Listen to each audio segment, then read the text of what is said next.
You know, my little fawn, in life, you only have two ways out. Either escaping or disappearing.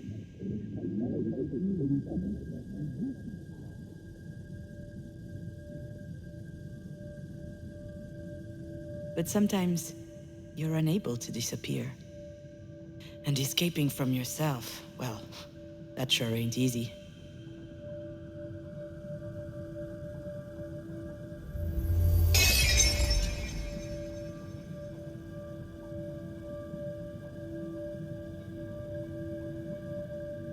So, when that happens, in your opinion, what's left to do? We can try to find out together if you want.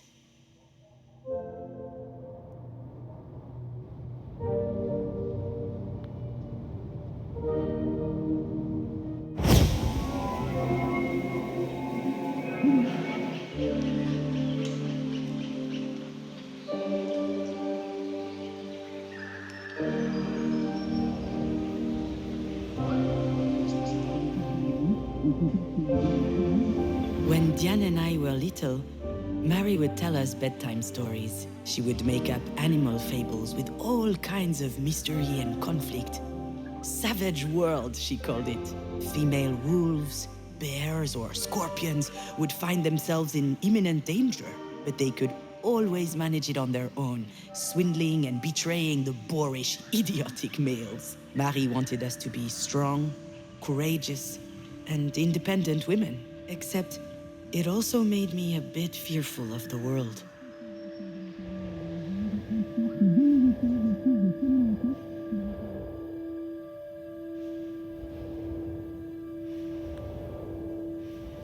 Alex gifted me most of these books. It started as a joke, but as time passed, there were more and more. Every time I had an issue, Alex would find the book to address it. Some of the worst titles, too. How to Win Friends and Influence People, The Subtle Art of Not Giving a Fuck, Who Moved My Cheese? I was reading them casually, but they still helped me move on. Alex would call it the emergency library. Every problem has a book, he said. But when I found myself alone, the library didn't work anymore.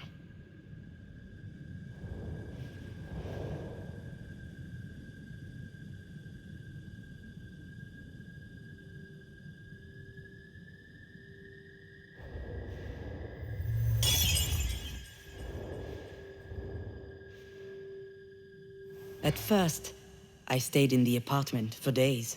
I wouldn't go outside. I barely recognized my own voice when I opened the door for food deliveries. I could have disappeared. No one would have known.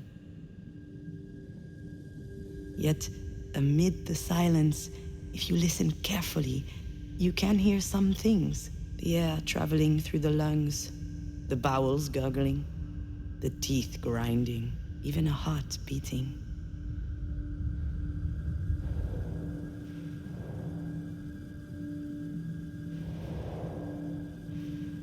That much is clear now. In fact, Alex and Marie are like two sides of the same coin for me. Alex was my crutch, my unwavering support. I came to believe that I would crumble without him. Marie was a model of strength, of courage, and determination. Everyone admires her, but she is completely unattainable. And I was dependent on her as much as him, unable to manage on my own, but that was before.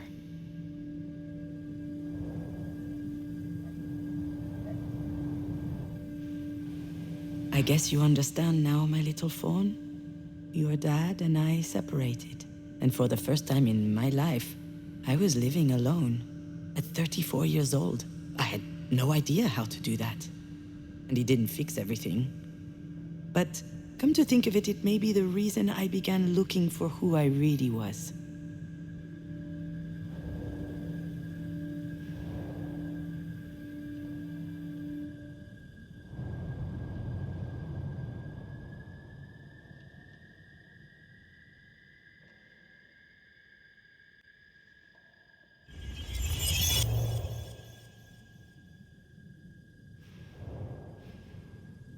I lived surrounded with cardboard boxes for months. I was unable to open them. It was physically impossible, but it didn't bother me much. I've never been a homemaker anyway. Also, if I had an off day, I could always blame it on those boxes, instead of blame it on the life that was put away in those boxes.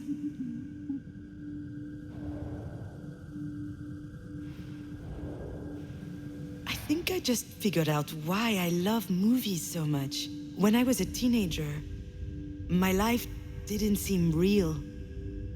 I couldn't say for sure that I existed, but in movies, people had pure and intense emotions. I loved that. Any fiction was a documentary to me. When I found myself alone, I fell back into that zone. I watched hundreds of movies, obscure comedies, blockbusters, absurd schlock. I was looking for a template that would explain to me how to feel. Except it didn't work this time. I needed more.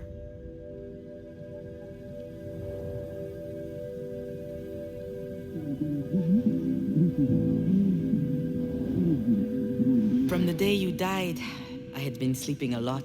I was still tired when I woke up, but at least it passed the time. Then everything changed. Sleeplessness kicked in. I spent my nights trying to understand, what am I still doing here?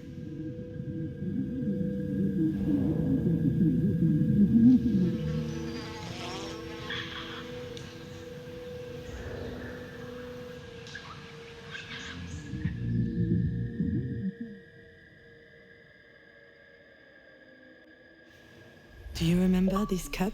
Every morning you would drink your hot cocoa from it. I had to take it out of the dishwasher so many times. You wanted nothing else. It was in a box for a while. I thought about it, sometimes when I thought about you. It was there. One day I pulled it out of one of the boxes. I wanted a hot cocoa, and it slipped out of my hands.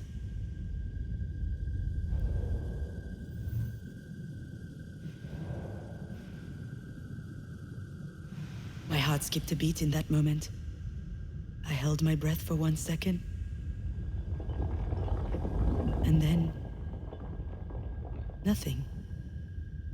I just picked up the pieces one by one and threw them in the garbage. I wondered whether I was a monster for not feeling devastated.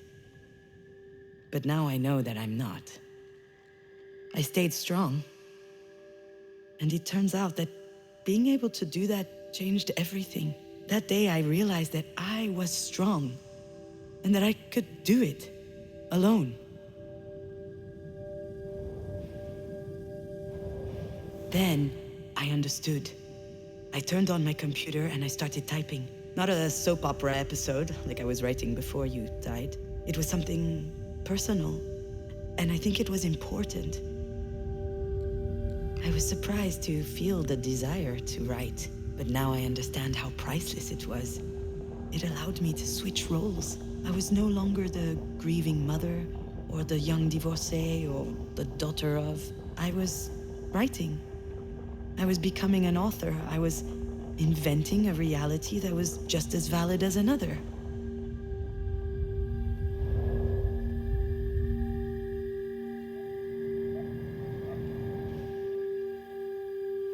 You know, I was telling the truth earlier when I said that there were only two ways out in life. But whether you escape or disappear, in the end you're doing the same thing. Now I understand that I had to find another way. And complete solitude allowed me to face the void and to rewrite myself. It was the only way for me to change completely, from the ground up.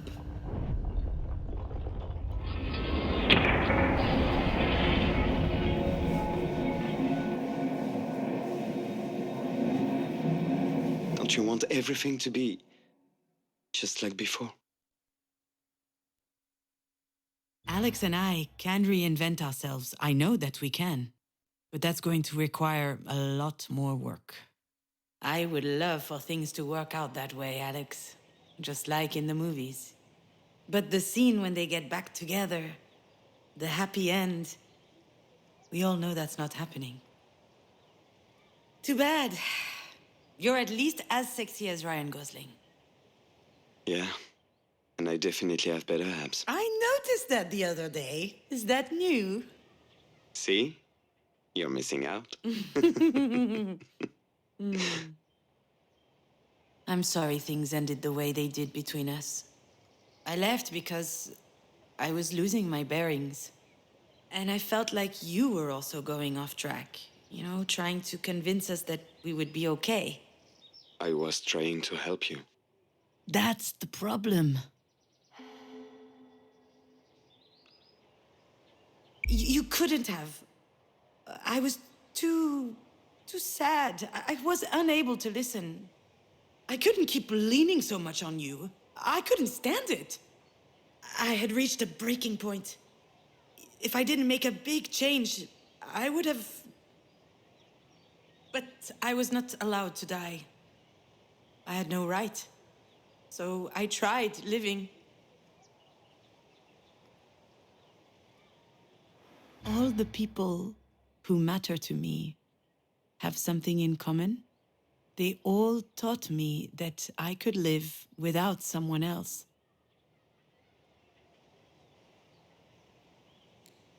Marie taught me that I could live without a father, that I could exist as a woman in a world created for men. But she never taught me what it was like to be loved. Alex taught me that I could live without Marie.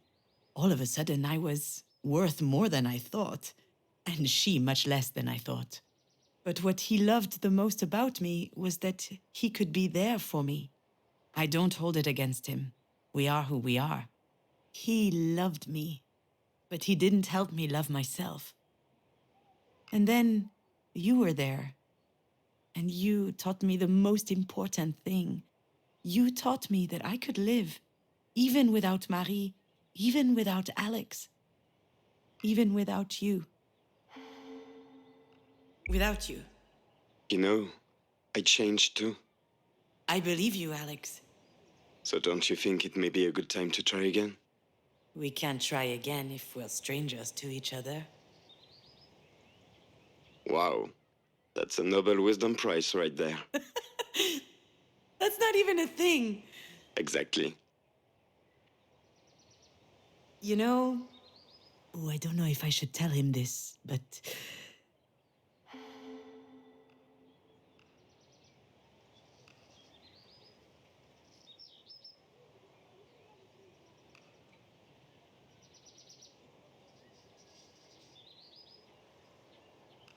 I will always love you. And oftentimes I think to myself that we could start something new. We'd hop in the car and road trip through Ardèche. I would take off my flip-flops and rest my bare feet on the dashboard. And you would yell at me because that's nasty. That is definitely nasty. Oh, nastier than your damn Tupperware up in the fridge? Nastier than your clumps of hair in the bathroom sink? Probably not. But then I realized that all of these are memories. Some are good, many are, but some are dreadful. Those memories with you, they're too much to handle. Which means I don't have a choice. I have to leave it all behind. You understand? Then, what about last week? Look, Alex, I don't want to hurt him, but... That's besides the point. I don't know why I did what I did. I don't even know why I went to your house. Because you wanted to see me. It's true. I'm telling you, I have no idea why I went. Maybe it was out of habit? I think that's one of the reasons why I fell in love with Alex. His way of figuring stuff out has always fascinated me. I couldn't figure out a character story arc. He figured it out. I couldn't get in touch with producers. He figured it out. I couldn't live without you. He figured it out. Or he tried. I believe that's why I went to see him last week. So he could figure it out for me. Except I didn't even know what my problem was on that day. If only it were that simple. Anyway, it was really stupid, and I probably hurt you. Come on, Jim, stop that. Last week you were happy. For the first time since I can remember. What would you know? We haven't seen each other in months. That is true. And it wasn't my call. You're the one who left. And I respected your choice. I learned how to live without you. And you showed up on my doorstep out of fucking nowhere? What am I supposed to think? Yeah, he's totally right about that. I'm sorry, Alex. I truly am. I know you're angry and... I'm not angry. But I was in a bad place. I didn't know what to do. I needed to see someone. Why not your sister then? Or call a girlfriend? Even your mother, for that matter. You came to see me because I know what you are feeling. I understand your pain. Don't you think? No, I don't think so. You don't understand anything. Well, if you really understand, then why do I...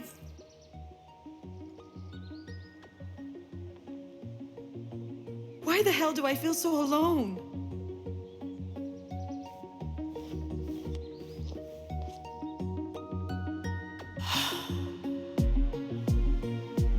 No one can understand what I feel, ever. No one can tell me how to live with this, how to do this. It's a gaping hole in the fabric of life, and living with that big a hole in you it's impossible.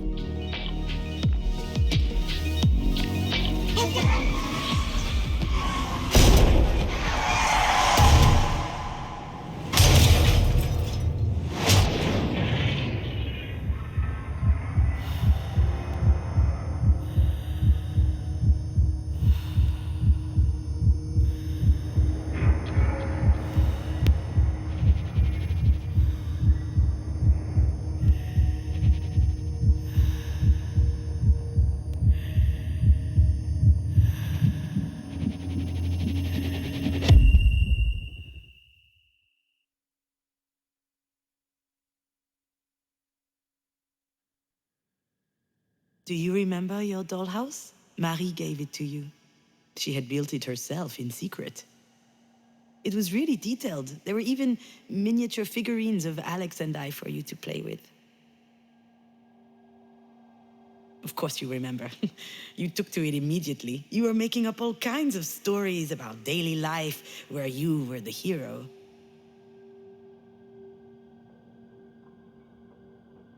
It's true. I did it. I stole your house from Alex and threw it away. I don't know why. Could you forgive me? If I had a really good reason? This is Pauline, your father's new girlfriend. Actually, we've known her since high school, but I haven't seen her in a while. She's a great girl, you know. I'm sure your dad will be happy with her. She's one of those people who hasn't lost their sense of wonder growing up. In that regard, she actually reminds me of you. Your dad is still making video games, but he quit the big company he used to work for. Now he's making a game on his own. I don't know much about it. I think it's about you. In a way, every game he ever worked on talked about you. The games you were playing together actually gave him tons of ideas for his work.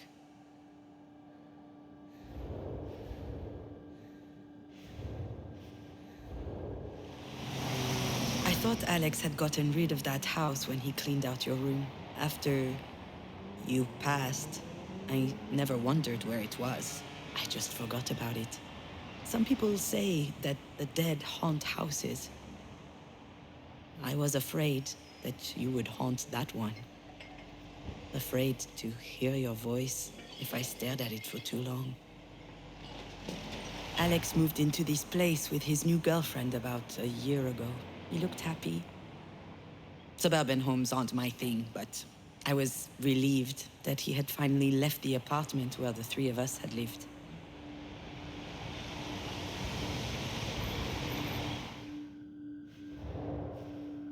When I learned that Alex and Pauline were moving in together, I thought he had turned the page. Do you want to know what I felt? It's complicated. I think I was impressed. Once more, your father had demonstrated that he was stronger than me, and I'd like to say that I was happy for him. But in truth, I envied him.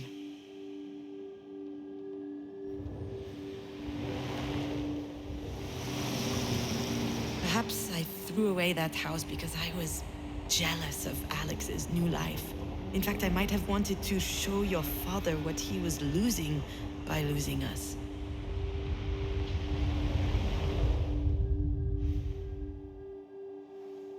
I pictured Alex alone in his office, using his job as an excuse to play with your house. I found that pitiful. That didn't fit at all with the idea I had of him, always moving forward, never moping around.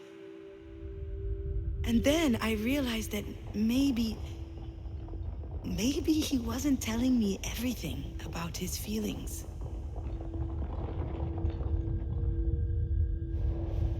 Your father had everything.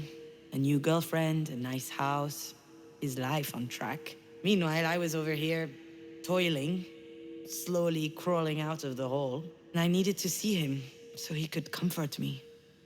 Just like before, I thought he owed me that.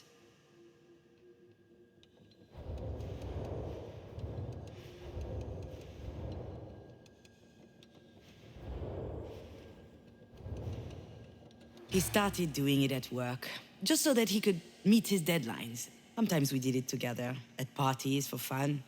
Oh, all right, I know it's bad, but when we knew that you were coming, we stopped. And that's why I was surprised to see some at his place last week. He tried to hide it, but I laughed in his face. I'm not his mom. Still, though, I thought to myself it was a bad sign. Alex looked gaunt. Not just because of the blow, it was like he'd been crying. I tried to talk to him, ask him how he was doing. He just dodged the question. So I insisted, but he said he wanted to show me something, and he started a video game. Something called Night Call. A murder mystery noir where you play a taxi driver. It was really good, but it's hard to have a conversation with a controller in your hands.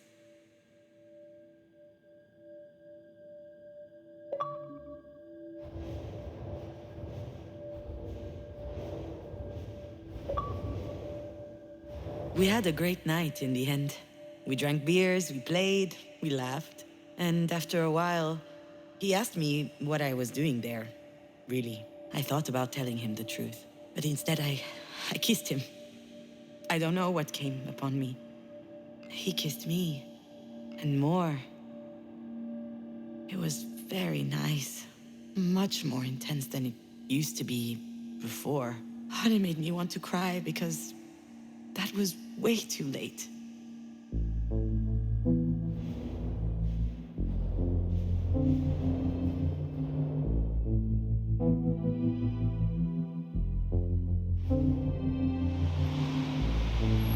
Perhaps I threw away that house because I was mad at Alex. His whole stuck in nostalgia thing, I found it incredibly offensive. Perhaps I threw away the house to shake up Alex, to get a reaction from him, so he could be mad at me, so he could snap out of his lurch. Perhaps I threw away that house because that was my gift to him. Perhaps I thought he needed this old relic out of his life. Like he needed me out of his life. I'm sure all of that contributed to my reaction, to a certain extent. I was jealous, a bit petty, conflicted, and on top of that, I was a dollhouse thief. But there was something else, something that really hurt me, and that I'm only understanding now. I was ashamed.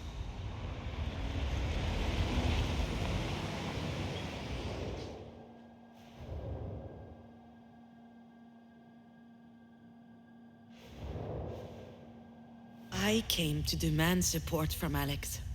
I thought it was unfair that he was already happy again. But when I came across that dollhouse, I realized that he missed you as much as I did, which is actually why I threw it away. That's the reason. The dollhouse was proof that for years I had been blinded. I was ashamed to only realize now that he too was hurting.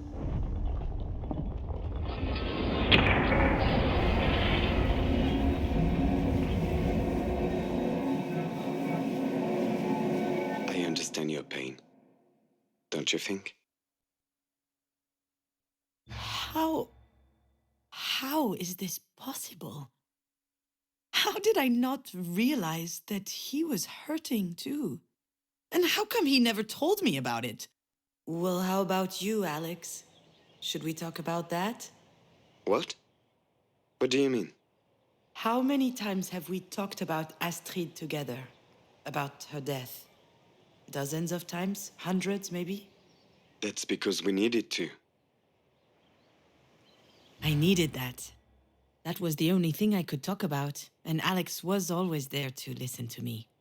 To check how I'm doing, to inquire about my feelings, to assess my needs, to ask if there was anything else he could do. And I never asked him any questions. Not a single one. Are you sure about that? What do you mean, am I sure? You were devastated. And you? How did you feel? Come on, again with this shit. Pauline is always trying to make me talk to. I don't have anything to say. What am I supposed to say? There's no way you never felt the need to talk about those feelings. That whole time when you finally got me to calm down and fall asleep?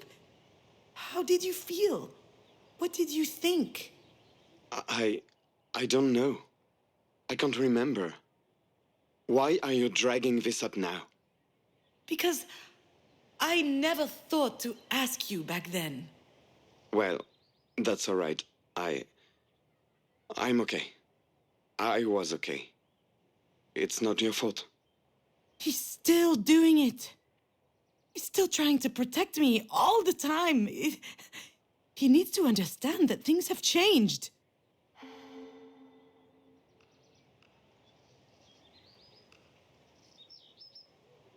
No, maybe not.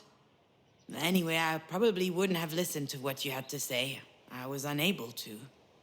But now I'm thinking to myself that it wasn't fair.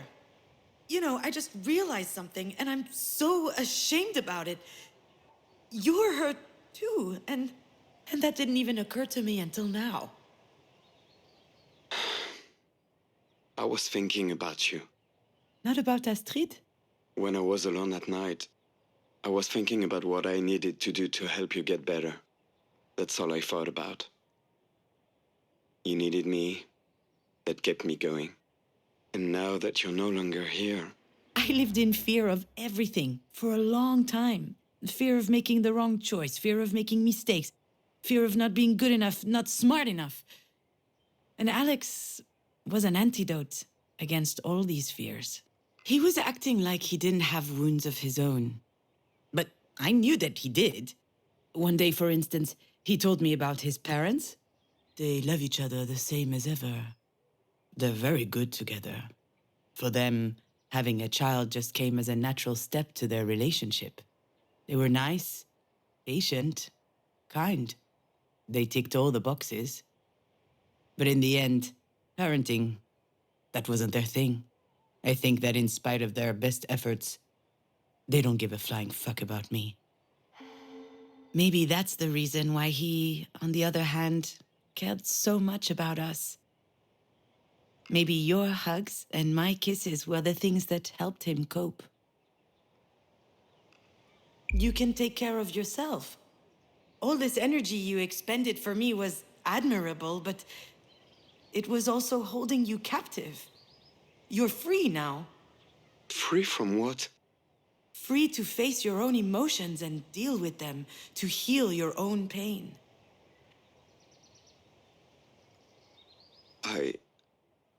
You know, if I ever think too much about her, about how much I miss her, I have to stop. It makes me dizzy, it scares me. I'm pathetic. Of course you're not. I understand. I'm trying to live with it, you know? But missing you on top of missing her, it's too much. I need you. Listen, Alex. How do I tell him? I'm going to hang up now. I blew off Diane to pick up the phone, thinking this was an emergency. But it is an emergency. I'm sure Diane will understand. Alex, you don't know. Fine. The one time I need your help... Oh, poor guy. He's about to feel very bad about this. Oh well, that was his dumb choice. Alex, I'm at the hospital. Oh, shit. Are you okay? What happened? Or was it Diane? Don't worry, I'm fine, and so is your dear Diane. It's my mother. She had... Oh. I should be happy that he's relieved, but man, that's harsh. But let's be honest, Alex has never been too keen on her anyway. Do you want to know how he described her? The mug of a James Bond villain, the personality of a public restroom, and the pictorial style of a drunken tardigrade. I'm sure he thought that she was being unfair to me, and that annoyed him. So he avoided her as much as possible. The worst part is that she loved him, but he could see right through her. Marie's self-assurance, her way of looking down on everyone, he often told me that he wasn't buying it, that it was pretend. Alex didn't like that I wasn't as critical of Marie as he was. He probably thought that I was a bit masochistic. I wasn't. It's just that I'm her daughter, and she's my only mother.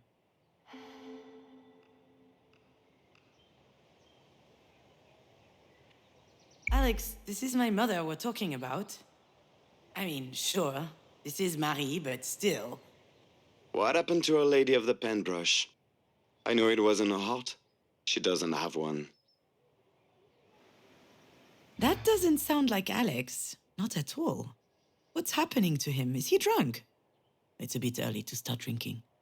Should I be worried? Or perhaps I shouldn't say anything. I actually don't know. They said something about an aneurysm, but I haven't summoned the courage to see her yet. Scared you'll get an earful? All right, enough. It's not funny, Alex. It's not funny. It's actually pretty insensitive, which is not like you. Are you okay? Come on. It's just a joke. Except nothing is ever just a joke. Anyway, what do you care if I'm okay? I mean, I care about you, and Oh, sorry. Are you doing a stand-up routine now? Hopefully that works out better than movies did.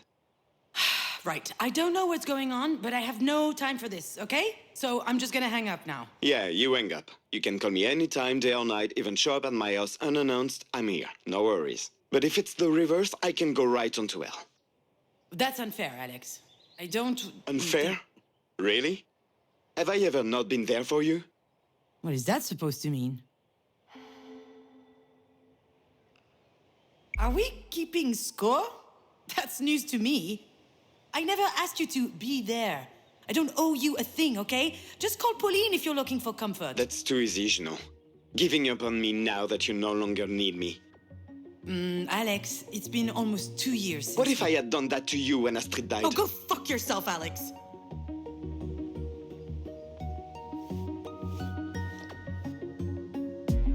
Oh! What a dumbass! How dare he bring you up in the middle of all this? He never forgave me for what happened, but he's too cowardly to tell it to my face. He's right, though. I don't know how I would have managed if he weren't there when you... And on top of that, I hold him responsible. I guess I'm an ungrateful bitch, huh?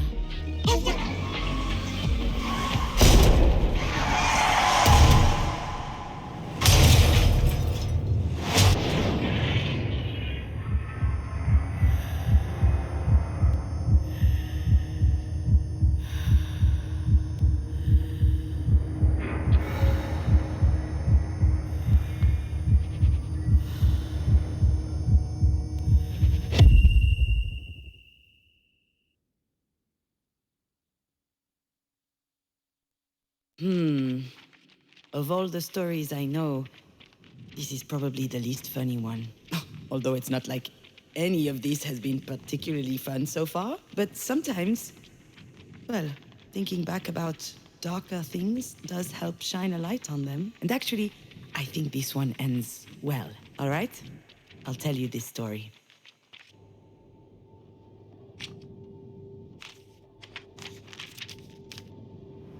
Alex was a great dad who took good care of his child. He showered her, cooked her food, invented games for her. Anytime the little girl was home, his deep laughter would shake the house's walls. And then, one day, Alex no longer feels like laughing.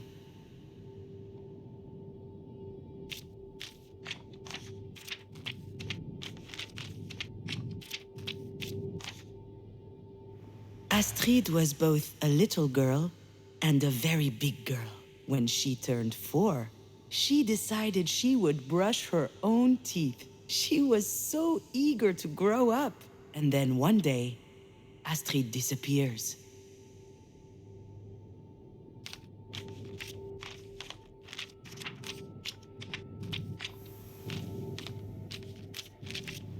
Junon was a mom who had made a huge mistake. She had bruises everywhere, a broken arm, her skull was split. It wasn't a pretty sight, but Alex didn't mind and still took care of her. Junon was quite sure that she didn't deserve it. And then one day, she gets better.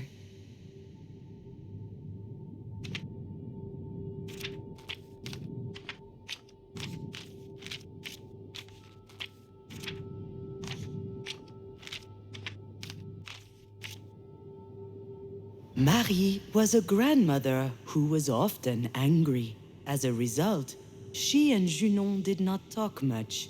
It was too exhausting. And then one day, Marie calls. Time passes, and Junon's body fixes itself. The bones heal, the bruises fade. Doctors call it a miracle. Junon doesn't agree.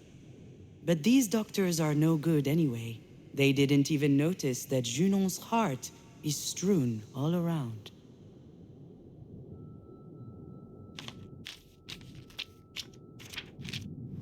Time passes, But a big little girl doesn't just disappear.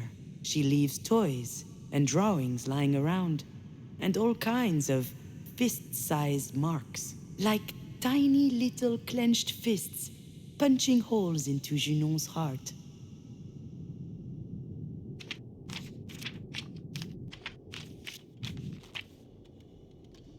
Time passes, and the phone rings.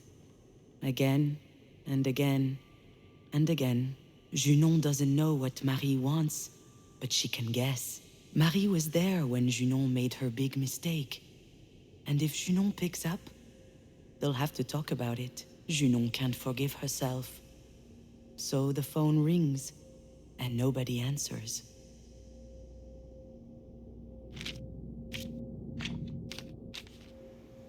Time passes, and Alex is still standing. He misses his daughter. He misses laughing, too. But he doesn't show it. He's taking care of everything. He cleans up, he cooks, he washes. He wants people to know that he won't crumble down.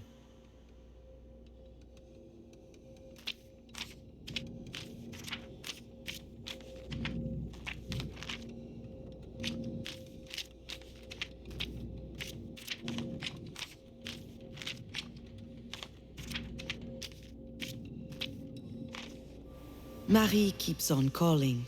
When the accident happened, Marie knocked her head. She looks like she's better now, but Junon is still thinking that she almost killed her.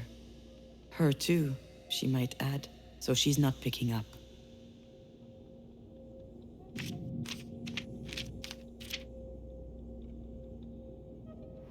One day, Alex puts away every hint of Astrid into a big box. The apartment seems a bit empty all of a sudden. But it is what it is. And Alex isn't crying.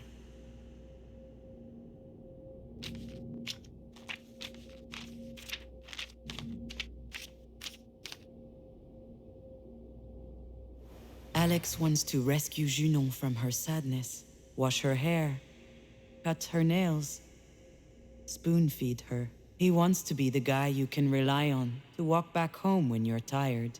But today, Junon is not walking back.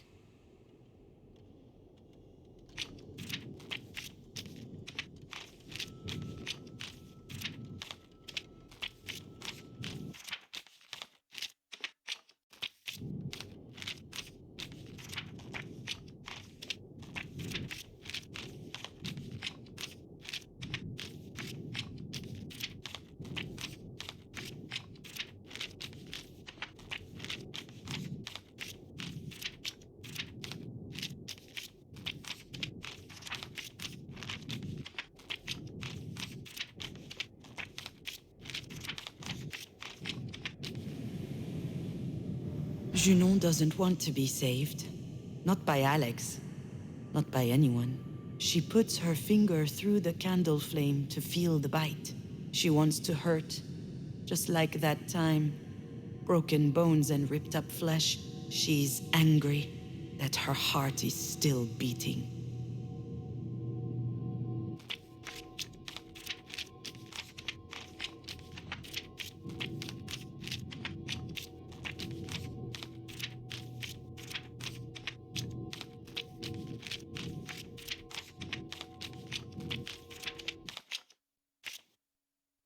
And then one day... Are you sure you want to know the rest of the story, my little fawn? I hadn't prepared anything. I was just going to wash up. I had closed the door, taken off my clothes, turned on the shower, and I started crying. I couldn't stop. I couldn't go on. I had medicine for my broken heart. And I decided to swallow it all. Your toothbrush was on the edge of the bathroom sink, which made me think of my very big little girl. Her smile full of toothpaste. I thought that maybe I too could give it a try, but I had forgotten how to.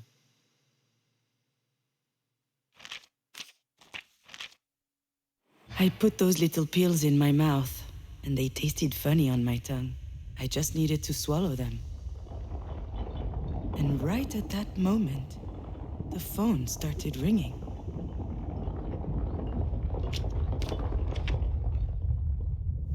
Marie didn't ask me why I didn't answer the phone for a whole year. She started talking as if nothing happened. I was crying too much, I couldn't answer. So she told me she could wait. And she waited until the last tear was shed. And then she told me something she had never told me. Perhaps one day I can tell you exactly what it was. But long story short, it meant she loved us very much, you and I. In that moment, I felt like an enormous weight was lifted off of my shoulders, as if she had given me the most beautiful gift. And then she changed the subject, as she does. She had a proposal for me. Her career was taking off, and she needed someone to do the clerical work. She knew I would do it well. She told me, "It's a boring job. I'm not doing you any favors, but you can do me one." I accepted. Alex never learned what really happened that day. He panicked because he could no longer hear me, so he broke the door. But he was too late. It was all over already. That's it, my little fawn. That's the end of my story.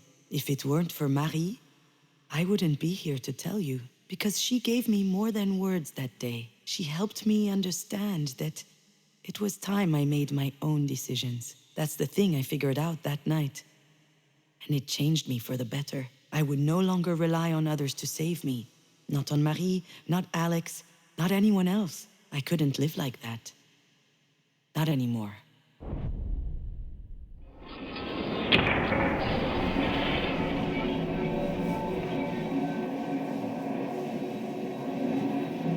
Have I ever not been there for you? He didn't actually understand. He didn't get the dynamic we had and what it did to us. And me neither, actually. Up until today, I lived some sort of a misunderstanding. But it's over. It's true. You were there. Not just when we lost Astrid, you've always been there. I knew that whatever happened, you'd be there.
It's not easy to explain why you fall in love with someone. There was no love at first sight between your father and I. We even lost touch after high school. And still, I went to university in Lyon, and he studied video games in Angoulême, across the country. We found each other again by chance, 3 years later at a friend's party. We talked all night. It was as if we had never been apart. At some point that night, we started making out. And I immediately knew that it would last. There was something in his eyes.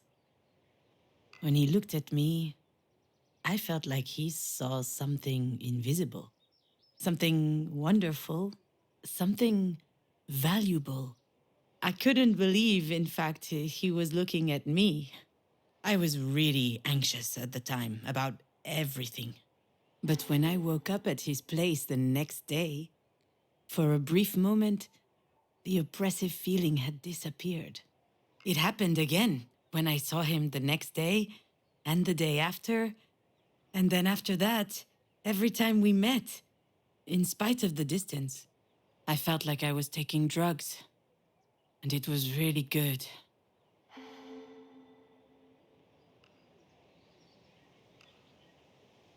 I hated it. I felt like I could never live up to your composure.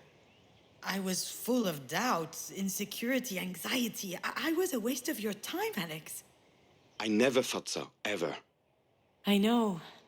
Being with you was a gift. But it had to stop. After Astrid died. You see my little phone? Even when you're gone, you're never very far.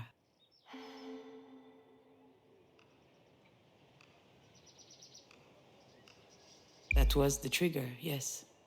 When Astrid died, I did what I always do. I leaned on you. You would have the answer. You would know what to do. But now, though, I understand. This whole time, your poor dad was fishing out corpses. Not literally. Don't worry, I'm not going crazy. It's just, it reminds me of this story I read while doing research for a screenplay.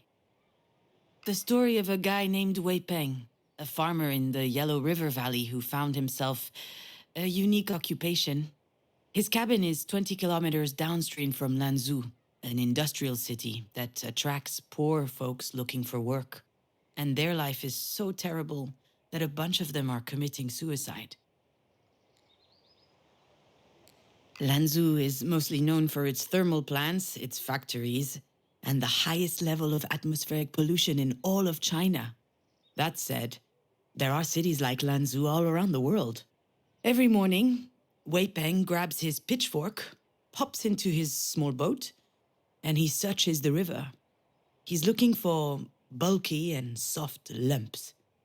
Most of the time, they're goat carcasses. But every now and then, he finds humans. When Wei Peng manages to identify the body, he sells it. Otherwise, he buries it. Between 500 and 5,000 yuan, depending on the client. I understood why people paid him. It's a horrible feeling not knowing what happened to a loved one. They were purchasing more than a mortal coil. They were purchasing peace of mind. But I didn't get why Wei Peng did it.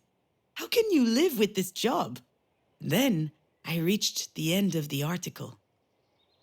His own child died in that river.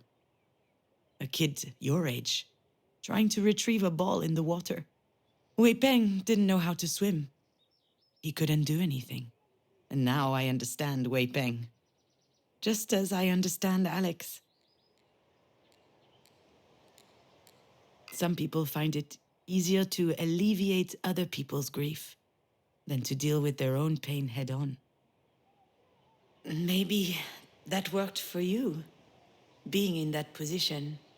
As long as you were taking care of me, you wouldn't have to think about yourself or about Astrid. Maybe I never thought about it that way. Me neither, you know, I only understand this now. Okay, then. Why? If I thought I was helping you, but actually hurting, why did you come back to see me? I really shouldn't have. I don't know what came over me. I was happy to see you again. Of course, I liked it too. But it also felt like a farewell. Last week to me, that was just like before. Alex? Are you still there?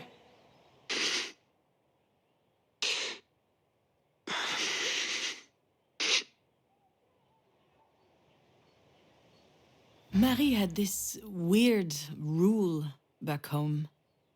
You only get to cry once. It didn't matter the reason, from bike falls to headaches to world hunger. She had this theory that there are two reasons one might cry. Either from surprise, when life sucker punches you, or from cowardice, when you give up on fighting back. You only get to cry once from surprise, she used to say. And there is no time for cowardice. Well, I think she forgot that there was a third possibility. Sometimes you cry because you've mustered up the courage to look at life how it is.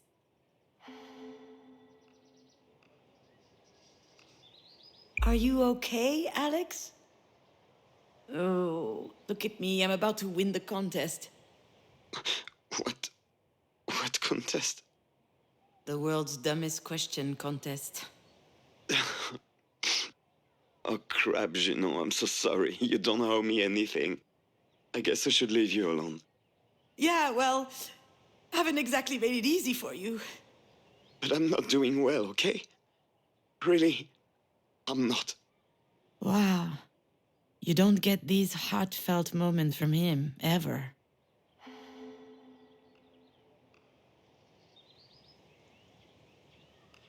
Since I left?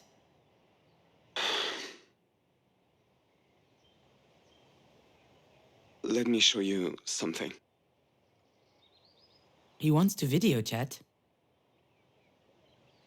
Oh, wow. This is, Did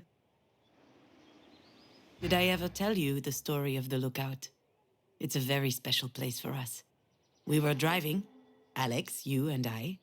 It was a really hot day. You had to be 2.5, maybe a bit more.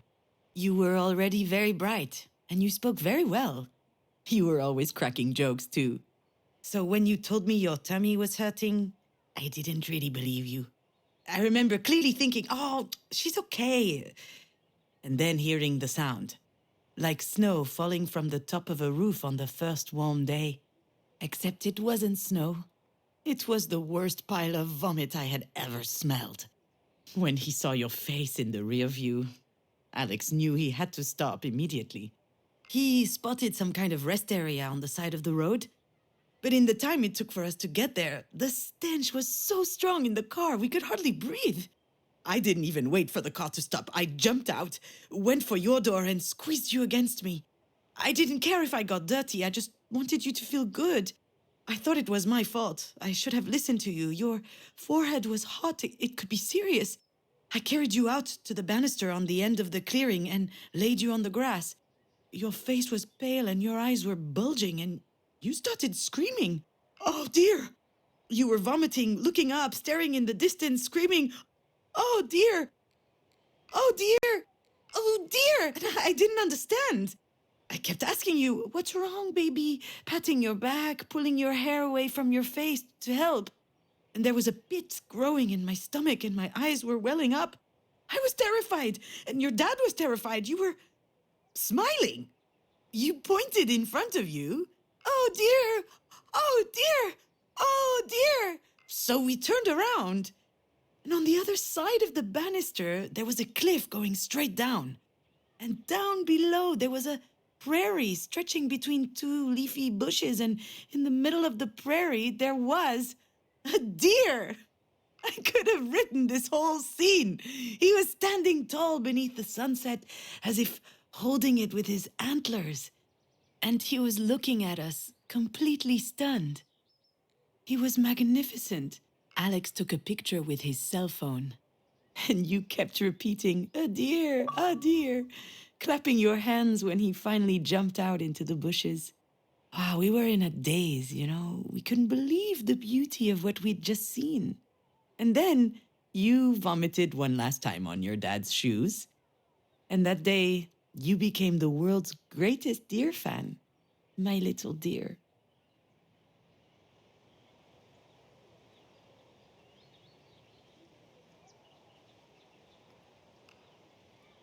What are you doing over there? Do you recognize the place? Of course I do. I'll never forget the lookout. Every time I take this road, I have to stop. The other drivers don't get it, of course. They ask me if I need assistance, if I broke down or something. I'm just trying to enjoy the view. It's so beautiful. Today I came here just for that. Why the sudden rush of nostalgia?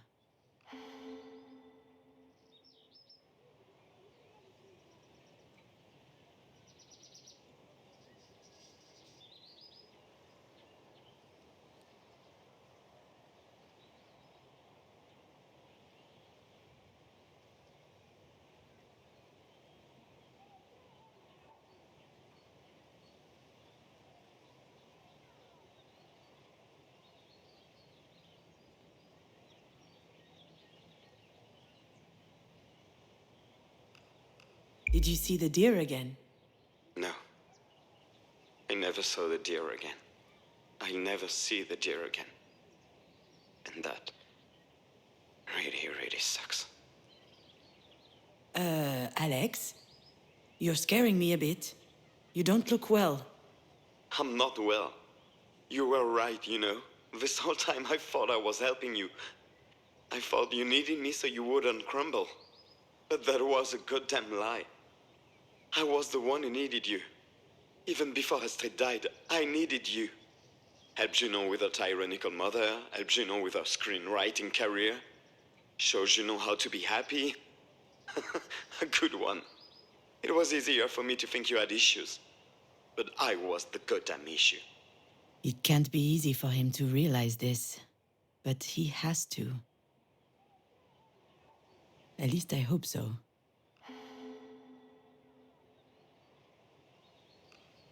You're being harsh, Alex. I'm not being harsh. That's a fact. And not everyone is as talented as you when it comes to forgetting the ugly stuff. I remember getting in the car with you. I remember waking up in the hospital with Alex by my side. But what happened in between, it's a black hole for me. Apparently, that's pretty common. During extreme events, your brain does not generate memories. It's too busy surviving. I survived, which I guess means that my brain worked really well. But since then, it's been mulling over this one question.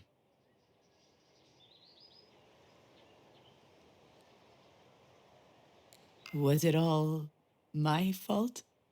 I was half expecting your dad to hold it against me one day, anyway. But it doesn't hurt any less. That was really shitty. I'm sorry. I'm just tired and sad. Do you want to know why I don't think about Astrid? The real reason? When I think about her, I say things to myself that hurt too much. That I will never see her again. That I will never hear her voice again. That I will never carry her to bed in my arms. How am I supposed to live with that? If only I had the answer to that question. It takes time. Yeah, that's it. It takes time. Except the more time passes, the worse it gets. And I'm getting tired of waiting. What are you saying? Alex, what are you saying? This place is as beautiful as ever, you know? Really beautiful. Bye, June. Good luck. Alex, don't... Alex? Alex! Shit, I gotta get over there. Shit, Alex. I have a really bad feeling about this. Alex is strong, but... he didn't look well. I've never seen him like this. I could be imagining this, but if anything happens to him, I will never forgive myself.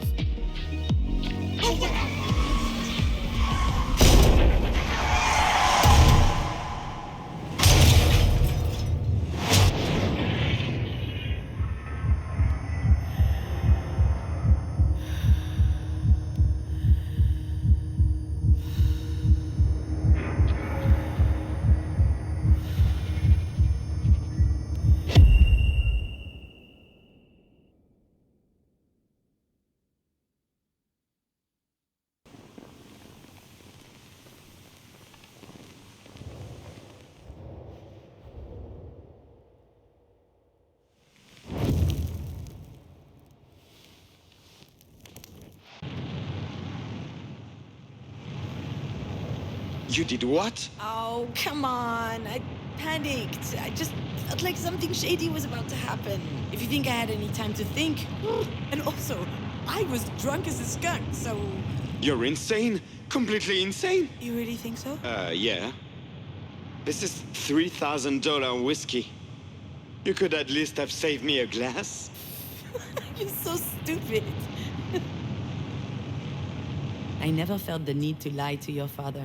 I always told him everything, because I felt like he understood me. I can't just ignore other people's judgment. I'm not strong enough. But with Alex, I never felt judged.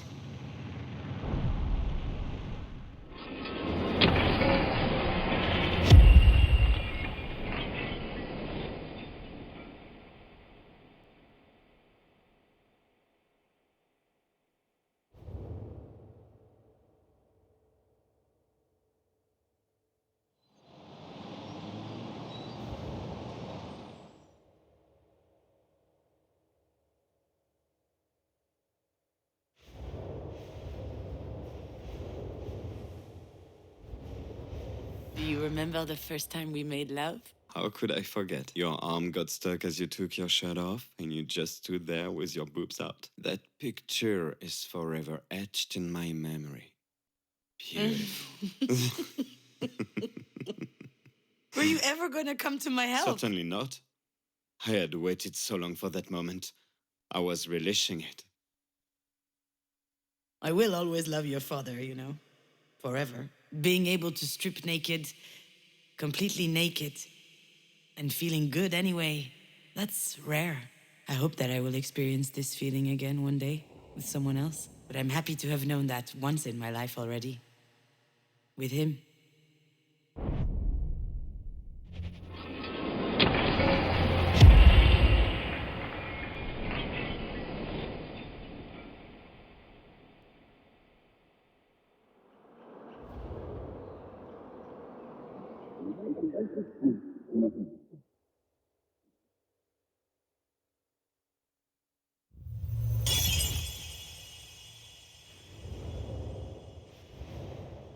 All right. You settled? More or less. And what are you up to? Are you writing again? Shoot, Jan, how did you know?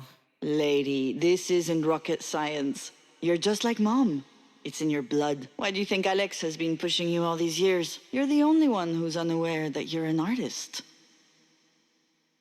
For a long time, I thought Alex was pushing me to write out of mercy because he thought that it would somehow fill a void in my life. It had never occurred to me that maybe I was actually talented and that he had figured it out.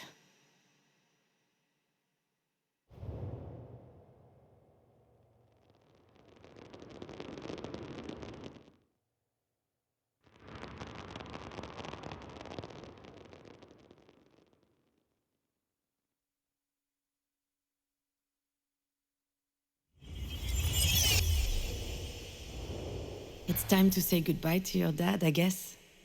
I mean, farewell to us. I can no longer be with him because your absence would take up too much space. And also because I realize now that our relationship had something kind of unhealthy. But that doesn't take away from who he is, or from what he gave me. Our story together is ending, but each of us still exists. And we're even stronger than before, because we've grown up, ready for a better rest of our lives. Shaken, transformed, rattled, but unbroken.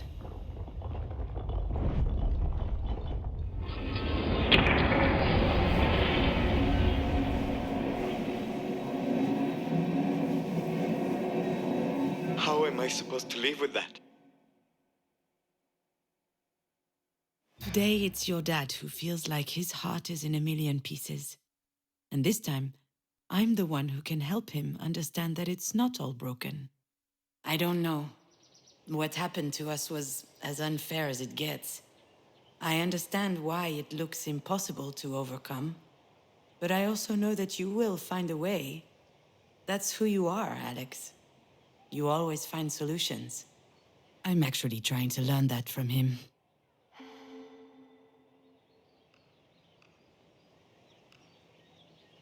Do you remember the Gare du Nord? What are you talking about? When Astrid dropped Stinky Moose and he fell on the tracks. The train pulled in and she was crying her entire life out. I was already picturing Stinky Moose split in half. And what did you do? I borrowed a selfie stick from a tourist. You lay down on the platform and fished out Stinky Moose, just in time. And you gave him back to Astrid without even cleaning him up? You filthy slob. Are you still hung up on that? The whole thing was a rush. I wasn't thinking. You'll be all right, Alex. Sometimes you need to let go of things you thought would be forever.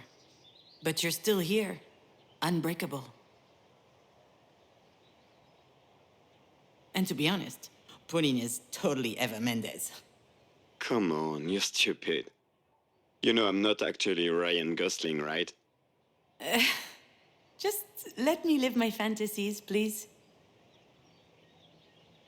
Thank you, Juno. Do you think it was damaging, us being together? To each other or to ourselves?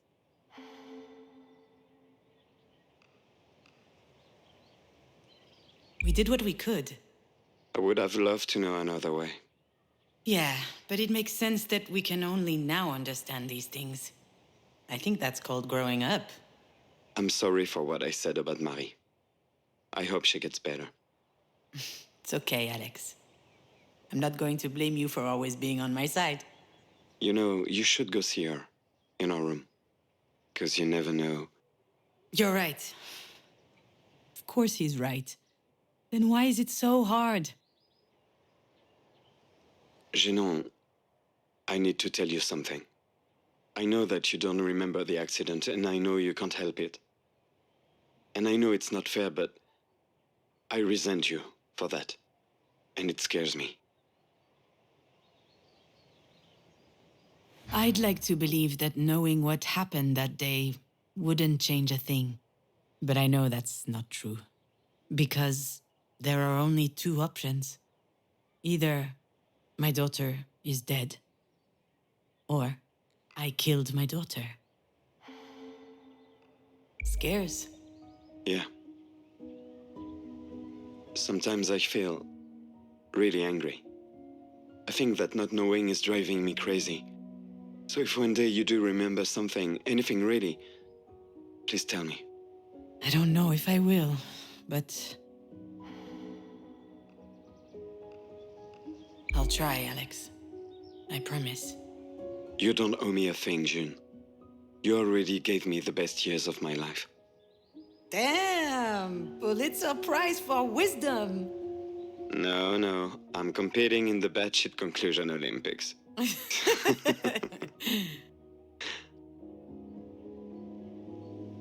I've got to go, June. Don't do anything stupid, okay? What? No way. I would never. Did I sound that depressed to you? A little bit, yeah. But I could be projecting. I just need to... I'm going to call Pauline, actually. Say hi to Diane for me. And good luck with your mom. It's going to be okay. I think so too. I'll talk to you soon, Alex. Whew. What a conversation. But I think it really helped us. Really? Why couldn't we talk like this before? That depends on what before we're talking about here. Before you were born? Before you died? Or before we split up? Before you were born, we were kind of lost. I felt like I didn't exist, like I didn't know why I was here. I was a little bit depressed, I think. A lot, actually. Then you came, and everything changed. I miss you a lot, you know?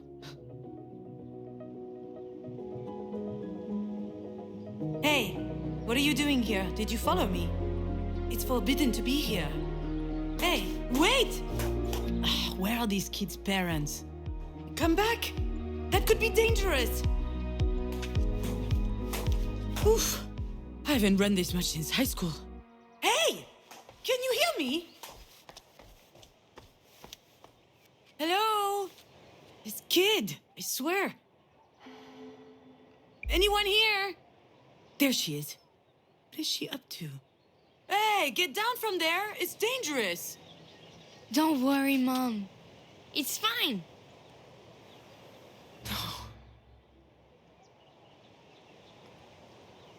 No, no, no. I've got to get out of here.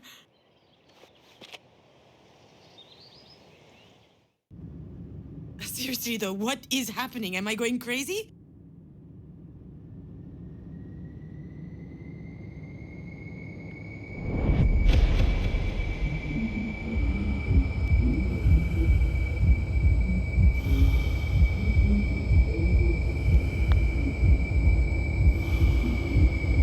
What happened that day?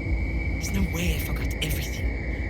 It's gotta be there somewhere. But it's still such a blur.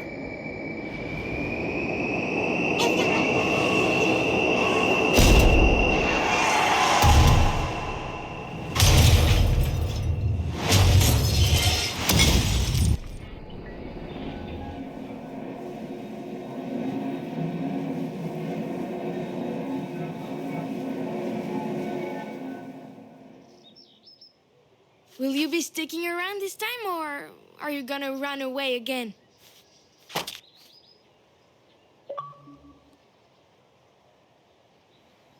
What the hell is happening? Hey, what's up with the curse words? Are they allowed now? Did you just hear what I was thinking? Are you surprised? You've been talking to me in your head for years. Was I supposed to leave you hanging forever? Is it really you? Nope. It couldn't possibly be the real me, seeing how I'm... you know... dead. Like Dad used to say, there's nothing wrong with asking questions. Just make sure you think before you ask.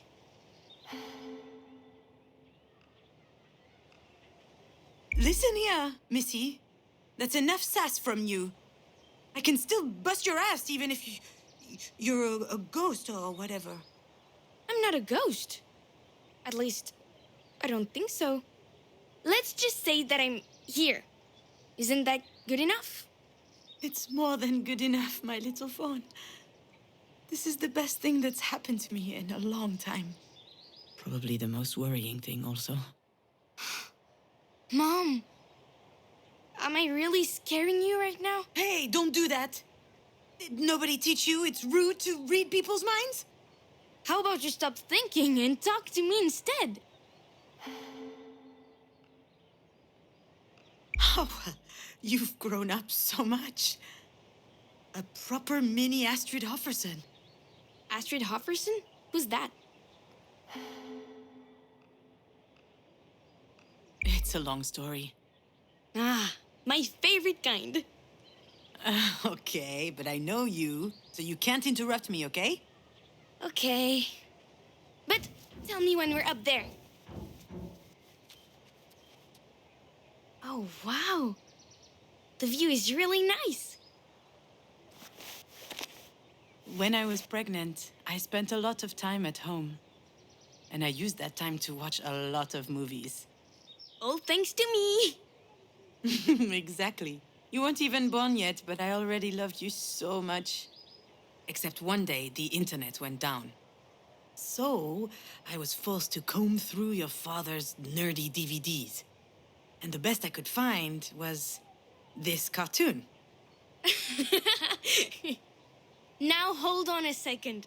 What's wrong with cartoons? The opinions of a Peppa Pig fan mean nothing to me. Although, you are right. It was really good. What was it? What was it about?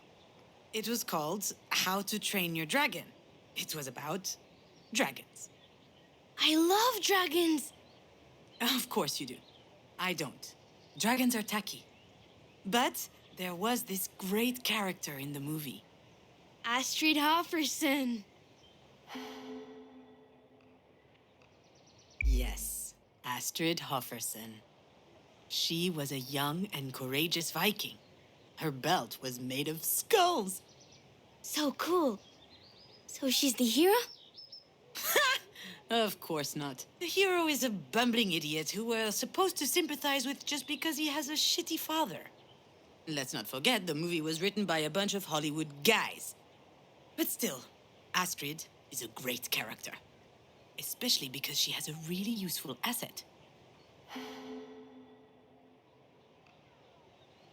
She's not afraid to change her mind. Her tribe has always hated dragons. However, when she meets one, within like 30 seconds, she understands that he's cool. Do you realize how much courage that takes? I guess change is always hard. Very hard. But maybe a little bit less so if you learn how to do it when you're young. And she's also really supportive of Harold, the idiot hero. When he's doubting himself, she's there for him. Not to snuggle, though. Quite the reverse. She shakes him up. She chews him out. All of this leading up to the realization that he can make it on his own. I thought that was beautiful. I told your dad that night and he laughed. He said he'd always loved that character too. And that's why my name is Astrid? It is.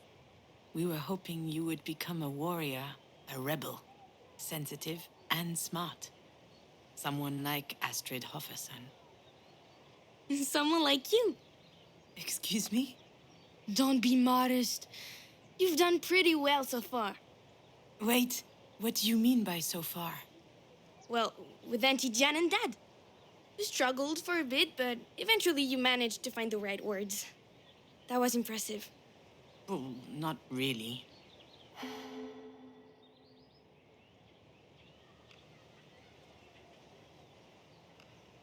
I'm lost. I'm completely lost. My brain is a mess. I've seen worse. Really? Do you remember my room? Now that was a mess.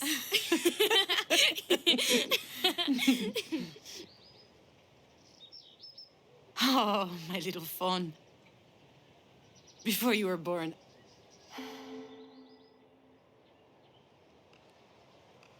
I was so terrified. Of what? The delivery? No, which is weird actually, because objectively speaking, the thought of pushing a head as big as a coconut through my vagina... Mom, you're so gross. I mean, it's not like you're gonna traumatize me, but I'm meant to be like 9, remember? So what was it that was so scary then? I was going to share my life with someone for the first time. But you were already sharing it with Dad. It's not the same, little dear. We love each other very much, me and your dad, but we knew that it could always evaporate. I still care about him a lot, but things will never be the same between us. With you, I knew it was for life. And that was scary?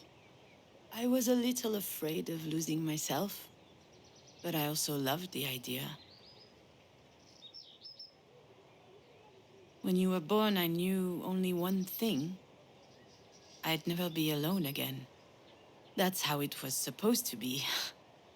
But I screwed it up. I was a shitty parent. Just like I was a shitty daughter and a shitty wife.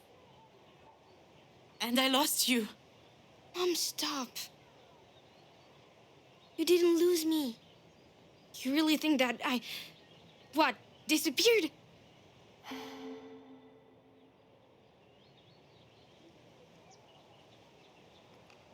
I abandoned you. And I think about it all the time, whenever I close my eyes. What happens when you close your eyes?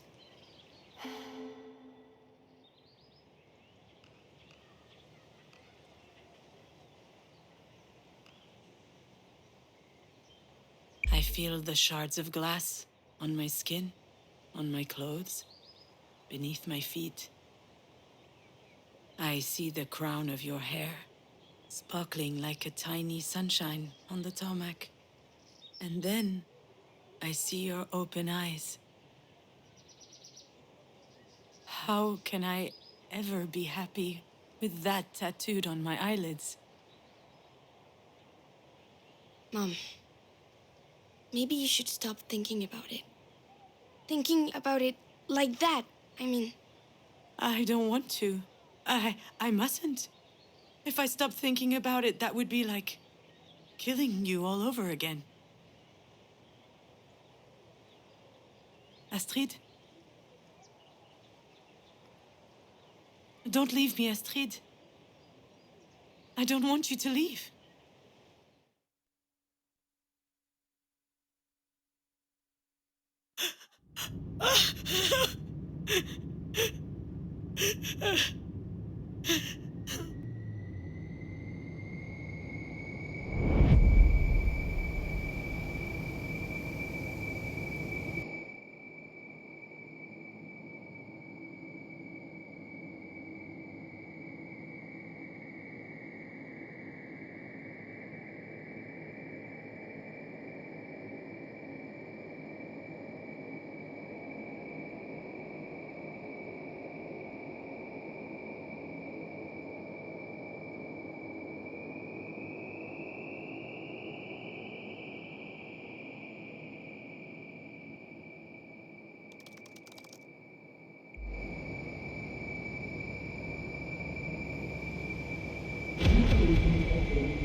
I'm starting to remember, but it's still so blurry.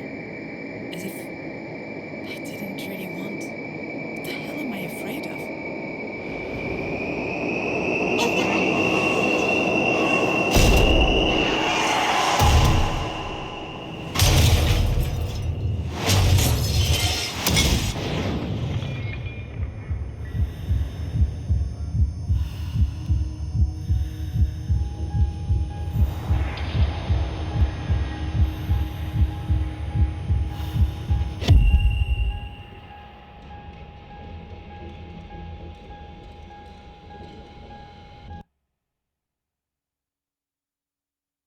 Really? Do I have to?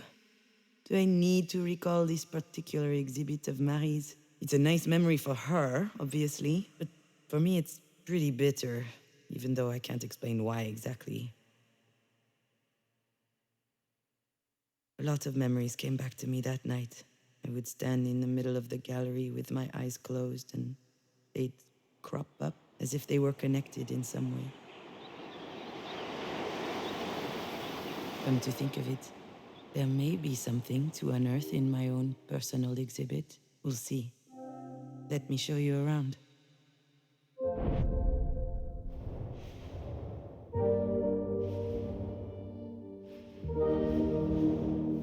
You know this tableau, my little fawn? It's been gathering dust in the back of my personal collection. I haven't displayed it in ages. Here, the artist is depicting her first day at the beach with her daughter. Do you remember? started worshipping the sand as soon as we got there. You were delighted. We were already imagining you as a teenager with like 7,933 vials of sand everywhere and a subscription to Sand Fans, the Arenophile Review. Hey, if it was between that or weed, we weren't sure which would be worse. The weather was so nice that day. We had eaten ice cream under the big umbrella. Then you pulled out your little tongue, your head got close to my arm, and I felt something cold and wet above my elbow. "You taste salty," you said.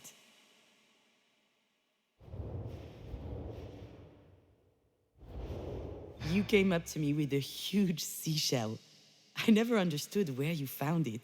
You handed it to me with great pomp and told me I had to write a movie about it. I complained, "I don't know his life.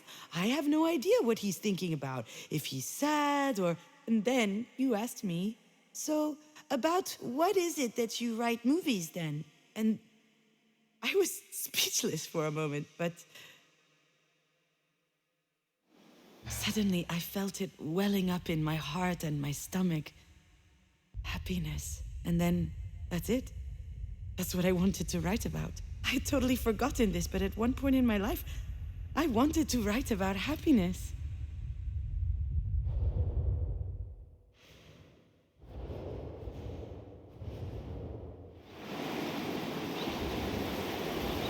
Since the dawn of time, people have needed rituals to mark the big life events. Here, the artist is depicting her final farewell to her daughter. At least that's what she thought at the time. Neither Alex nor I could picture you in a tiny coffin. We really preferred that you remained with us, like fine sand in a pretty vase. But in the end, even that was too heavy. I kept thinking about it. One day, on a whim, I made the call. I didn't tell your father. I didn't feel like explaining. I just called Diane, and I told her to meet me over there, by the sea. And she didn't ask any questions, nothing. She just said, "I'll be there." I was crying when we arrived at the cliff overlooking the beach. Diane gently took out the urn from my hands, opened it towards the sea, and she said, "Donnie was a good bowler and a good man. He was a man who loved the outdoors and bowling."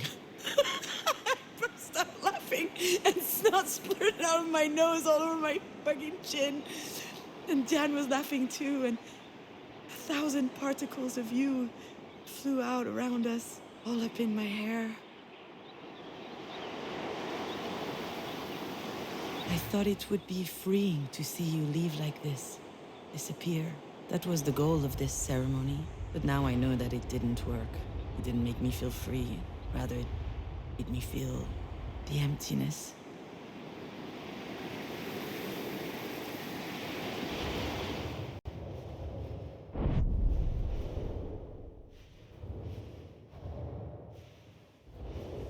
Here, the artist is depicting herself on the bus, back from the shore. Outside, the setting sun represents something or other. Is it the end of something? Or the beginning? I was all by my lonesome on the bus back, with just a few specks of you. I looked outside the window, and this poem came to my mind. It's Lamartine. I had to learn it by heart in high school. Setting or just rising in a sky clear or gray, what good is the sun? I disregard the day. Were I to track the whole long course of his travel, my eyes would just witness all the void and gravel. I desire nothing that he could ever disperse. I don't demand a thing from the great universe. I was holding your urn against me the whole way back. It was empty, but it felt heavier than ever before.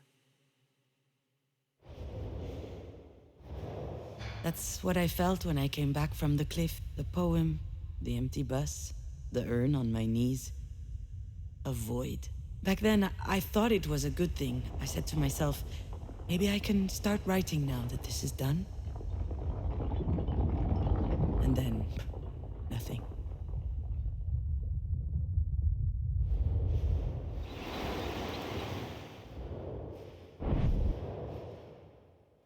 I remember almost every word of the pretentious card next to Marie's painting. The auto-portrait series is undoubtedly Marie de Mange's most ambitious work to date. She arranges herself in a discomfiting position, ripe with malaise and also a certain eroticism. Self-portrait number 8 is the final entry in the series, and one of the most powerful paintings of the 21st century. I never could bring it up with Marie. But I'm sure that these paintings were actually inspired by the accident. The ground she's lying on. I can almost guarantee you it's pavement. And her discombobulated body as if her bones were broken. No one knows that except me. I believe she painted you instead of her. Why on earth would she make such a twisted thing, do you think? Apparently the critics and the public loved it. That was the series from which everything started for Marie. I must say that there was something vibrant in these paintings. A sweet and vulnerable mystery in her eyes. It made me sick.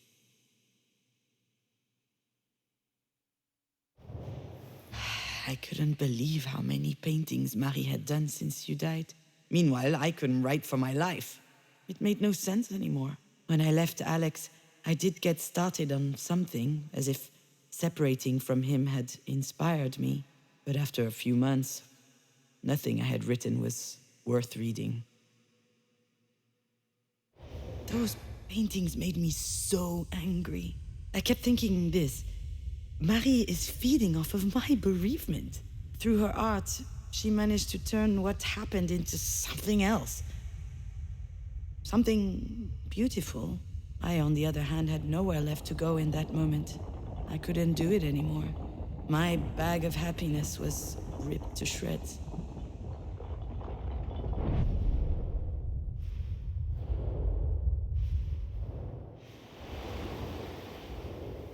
Thank you for visiting this exhibit with me, my little fawn. What did you learn? When I see all of this again, I wonder what made me think that making you disappear would take the pain away. Attempting to erase every bit of you meant locking me out of this incredible little room inside my heart. The place that gave me life. The place that inspired me. Now I know that I need to keep that space for you within myself, so that I can write and I can live. You're still with me.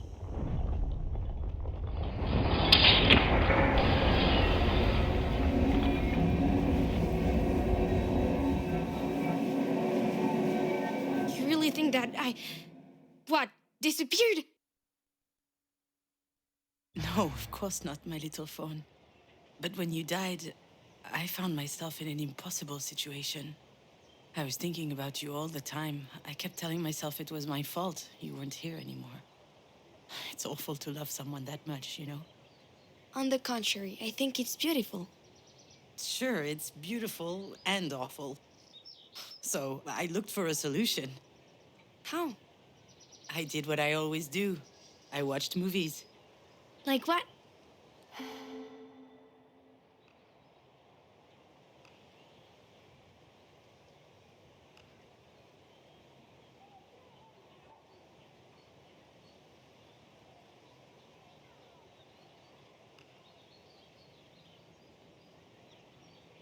Manchester by the Sea. One of the most depressing movies ever shot. Oh no. But it does star the hottest hottie Michelle Williams. Then I watched The Broken Circle Breakdown and Declaration of War and all kinds of other miserable stuff. My only requirement was kids dying, parents crying. Also, I spent hours looking at a blog of badly taxidermied pets. I remember one dachshund in particular with these bulging eyes and a big crooked mouth. It was both the saddest and the funniest thing I'd ever seen. But why were you doing all this? I think I just wanted to feel sad for someone else. I was hoping I'd feel less alone, like it would water down my grief. Did it work? Of course not. Why should it? That wasn't the right way to handle things. Now I know how lucky I am. to be able to think about you every day, even though it's hard sometimes.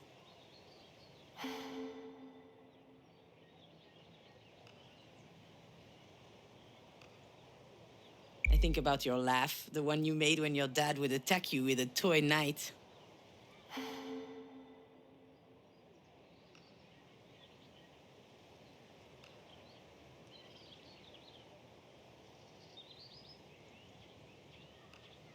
I think about the smell of your sweat when we got back from chasing pigeons at the park.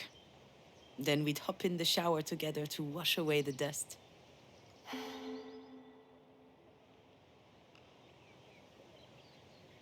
I think about the way you would sound complicated words. Escarpment, onomatopoeia, cacophony. They were in stories we'd read to you. You love to parrot them back. I think about all of it, little dear, and it's a reminder that you are here with me. I carry that with me into every decision I have to make, and I won't let it go for the world. It's a bit silly, isn't it? What is? All of this, me talking to you right now.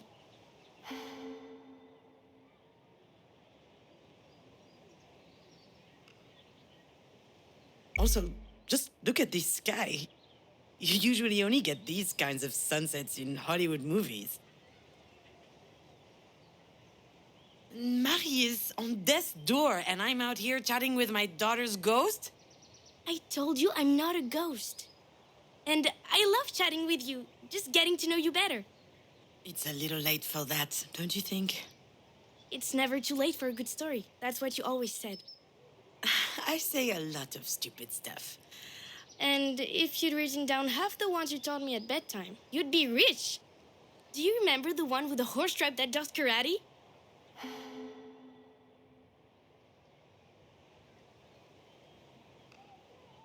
Ninja Palooza? Yeah, it was so good. And the duck who kept solving crimes around the farm while drunk.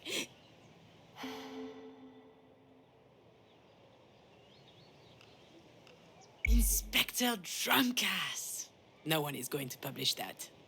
That's too bad. It would be a lot better than Marie's books of Russian folk tales. Those books were a snooze fest. Right? Then why did you hug her so hard every time she bought you a new set? Because you can be a child and still know how to be diplomatic.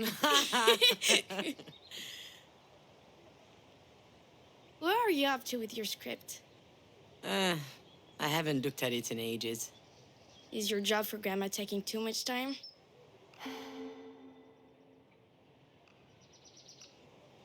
Getting myself out of bed is taking too much time. Oh, come on, stop it. The whole depressive thing doesn't suit you. And, to be honest, I'm not too fond of the whole petulant tween thing. I liked it better when you were 4 years old. What are you going to do? Give me a spanking? No, I suppose you're too old for that.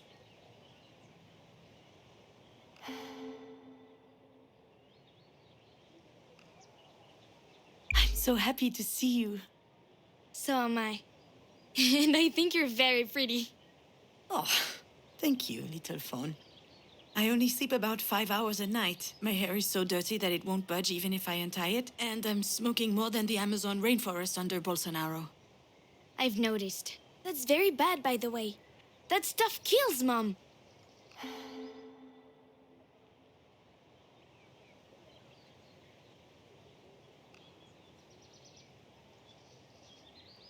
Typical me.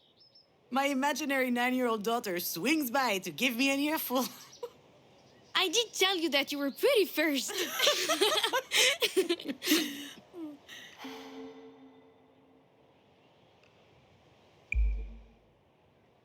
I'm sorry, Astrid. Sorry for what? You know. I have no idea. I don't read minds anymore. My mom raised me better than that. That's cute, little phone. I'm so sorry. about...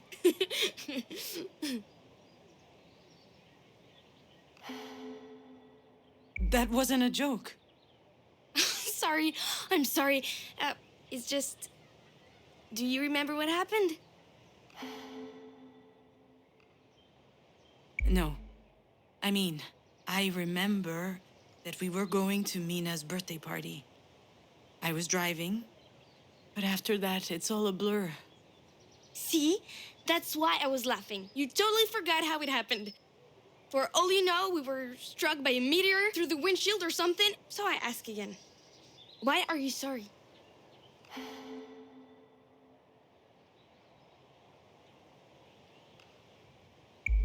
Stop it. I know what you're trying to do, but whatever happened, it was me, Astrid. It was my fault. All right. You're not ready to talk. You need more time to think.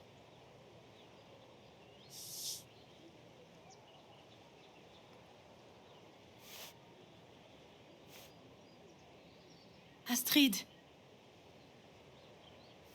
Come back.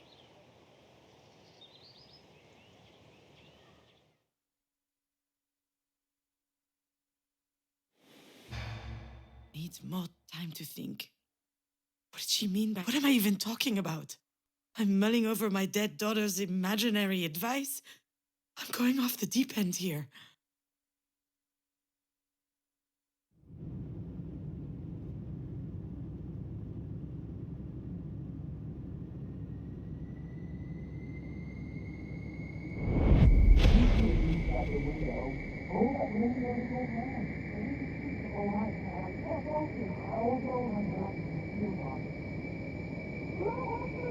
I know. That's what I need to focus on. I think it's coming back. Yes, it is. Just try a little harder, you know. I need to dig deeper.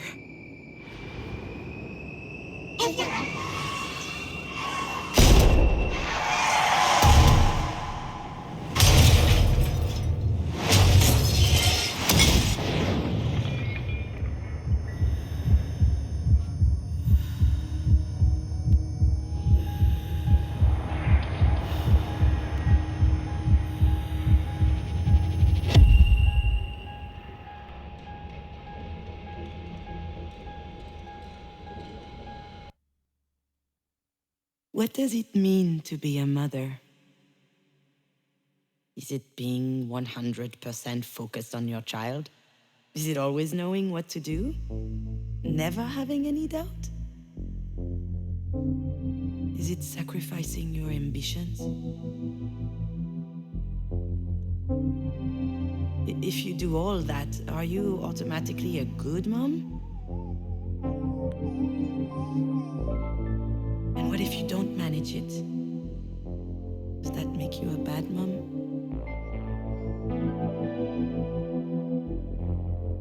I've asked myself all of these questions a lot. Do you want to try and find an answer together?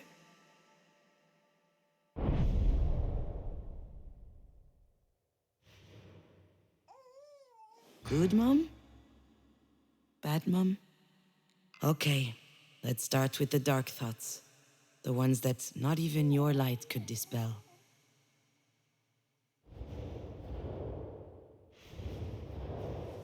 "58 tons per year. A kid equals 58 tons of carbon dioxide per year. That's the same as 58 plane trips to New York and back, or burning 50 tons of coal. Having a baby in this world, as everything was collapsing around us, that was a stupid idea.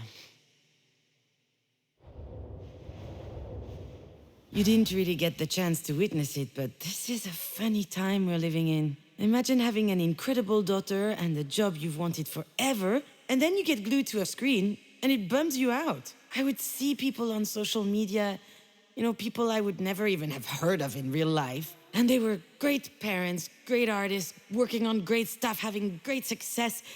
Everybody seemed way ahead of me. And it felt like it was my fault for being so behind. How dared I aspire to being happy?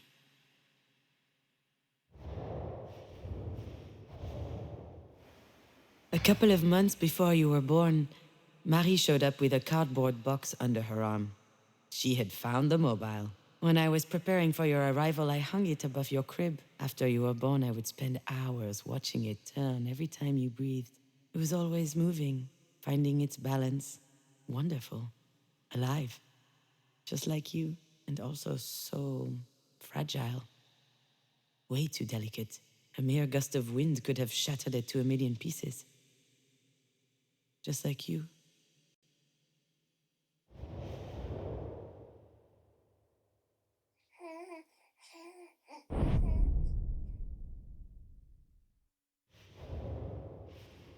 I know breastfeeding while on a cell phone isn't exactly what you picture from a perfect mother. Well, that only happened once, or maybe twice, or a bunch of times, actually. I loved connecting with you, you know? It was a magnetic force.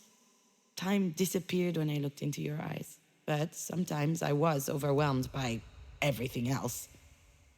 The earth that keeps on spinning, the anxiety of not doing enough, projects at a standstill while others are going full speed, and then the fear that it would all stop.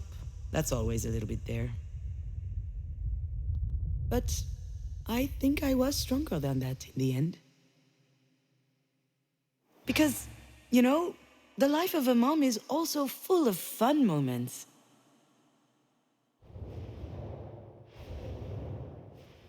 I was so fired up by your birth. I felt like I was high on drugs. I was taking care of you, working, seeing friends. I was living. Alex and I even became involved in politics. We were trading weekends to attend climate marches. I was ready to fight to make a change in the world. It kind of came out of nowhere. I was feeling gunky and I was a bit late, so I decided to take a test without putting too much stock into it. And here is the picture I sent to your dad. I remember that the stick wasn't even dry yet. Can you imagine the surprise? I'll admit that back then, I didn't know whether I would be pregnant one day. Your dad and I hadn't really planned it this way. We'd been talking for a while about having a kid one day, but that was only a plan. In the meantime, we were being careful, but we obviously hadn't met you yet. Of course, a mere condom wasn't going to stop you. As soon as I saw the test, my head exploded, my little fawn. I was happy. Just happy. Nothing else. It was an incredible feeling. That was the year before you were born. Alex had been on my ass to get in touch with the friend of a cousin of one of his friends who was a producer. Anyway, I was supposed to schedule a meeting with him during the next Cannes festival. I wasn't planning on going to Cannes at all. But I did what I was told. I managed to slip into a party where I eventually met the guy, and it worked out. Yeah. We spent the night smoking cigs, sounding off about the worst turkeys from the festival. And a few weeks later, I was writing a spec for a series.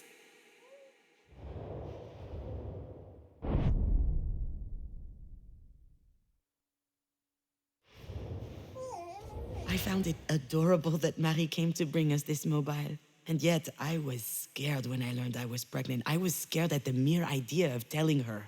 It was beyond me. I panicked. So I decided to hide you for as long as I could. Obviously, she eventually noticed that I was pregnant. And her reaction was unexpected. She was jumping for joy. Why had I been so scared? It seemed so silly.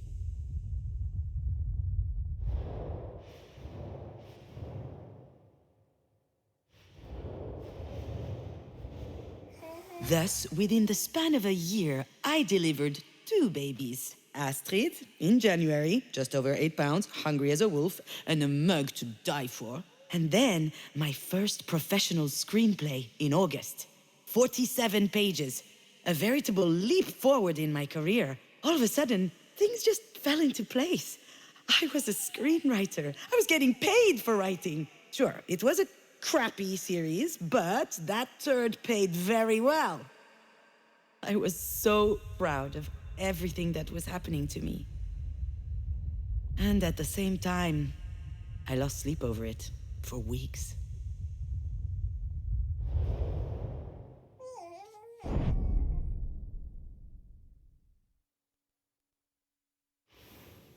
Oh, wow. I just remembered something that happened years ago. I guess I was 16 or 17 years old. I was in my room, staring at this mobile instead of doing my homework. Marie was in the next room, the living room, giving an interview. It was a first. I overheard her talking to the journalist with a soft voice. She was obviously trying to win her over. It was funny at first. She was giving all these juicy details about the crazy nights of a female artist in the 80s. And then she said she got pregnant after one of those nights. And at that time, she seriously thought about giving up the child. And suddenly, I understood that that child, the one she didn't want, that mistake, that was me.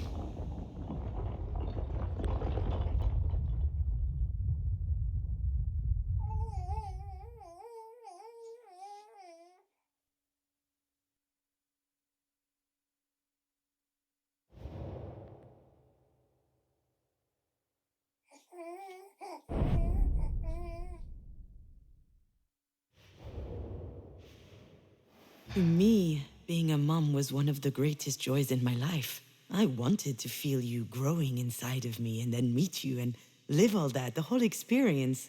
And writing was the same.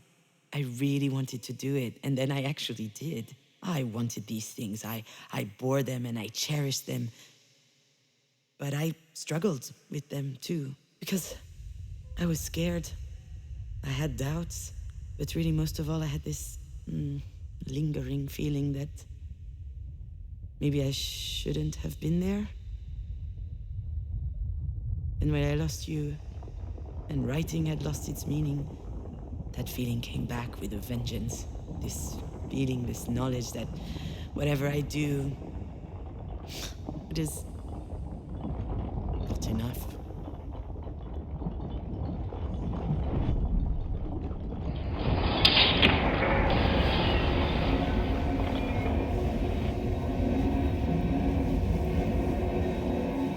Why are you sorry?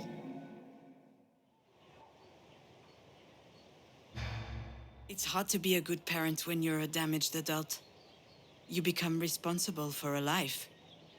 That requires courage, confidence, and a lot of nerve. And it's really easy to get it wrong. What does that mean? How can I explain? For the first few months of your life, you were like an extension of me. You couldn't talk, you couldn't walk, you could barely see, actually. And I was feeding you out of my own body. Yuck. Yeah, yuck! Having your life in my hands. That funny feeling. That's what being a mom was all about to me. And then one day,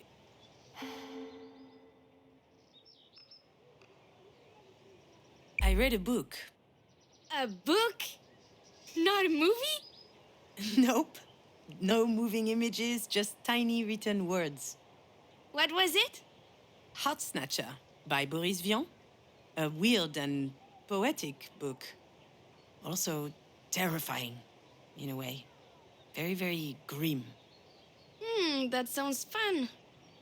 Well, actually, it's great. And perhaps you will read it one day. You'll never read it. You're right. I won't. But you can still tell me about it.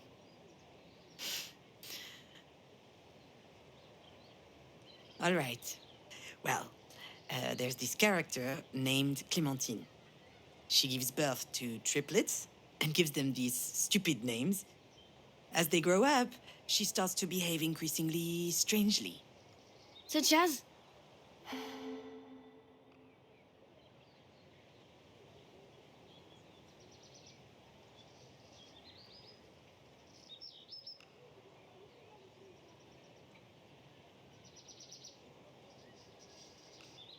She cuts down trees in her backyard because she thinks that the triplets might climb them and get hurt. So why risk it? And that's not all. What else?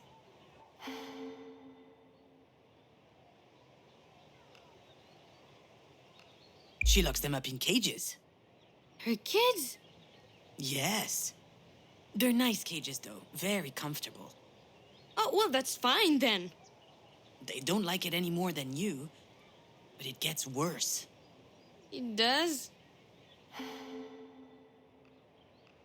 She eats rotten meat. Ew! Mom, what is this book? I told you, it's weird. Why is she doing that? At first, she does it so that the kids get the best bits. But after a while, she starts to think that if something bad happens to her, then her kids will be spared. She would be sort of like a lightning rod, you know? All I know is that this sounds really weird. Definitely.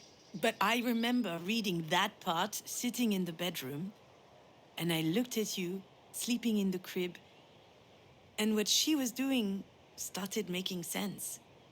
For real? I knew it was crazy, but the idea of doing anything for your children, of never failing because you've done everything, I found that amazing. There was just one thing I didn't know yet. The most important part of being a parent, and also the hardest lesson to learn. You need to trust your children. Trust them to read non-weird books? Trust them to live.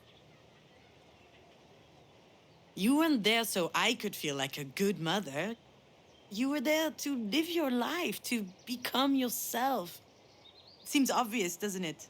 But I didn't see it. So I spent a lot of my time feeling guilty. Telling myself that I didn't deserve you. What? I don't believe it. I was your biggest fan, you know? Really? Of course. You were relentless. You even found the time to work on your scripts.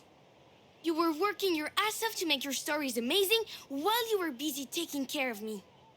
How did you manage to be strong like that?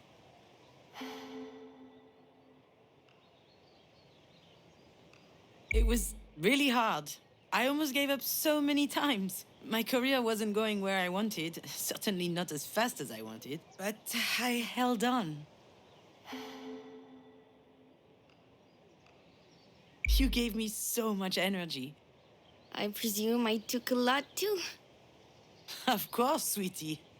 I often wish you had an off switch, especially when I saw my face in the mirror the next morning. But that was just a detail. Every morning was magical. I'd grab you in my arms. You'd smile back. You trusted me. I had no more doubt, no more questions. I knew exactly who I was. No one had ever looked at me that way. What an incredible gift.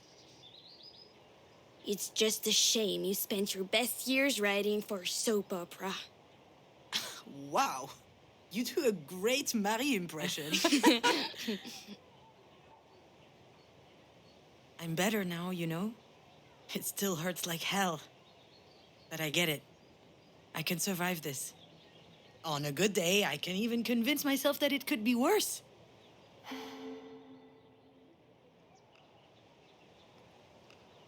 You might have been a goth teenager. What's a goth? Well, I could show you a couple pictures of 14-year-old me. Unfortunately, I think they all got destroyed in a fire or something. What a shame.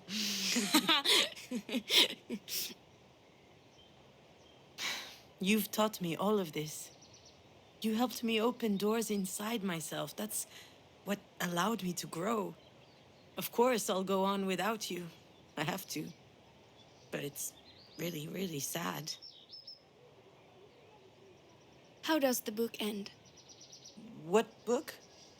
Heart Snatcher.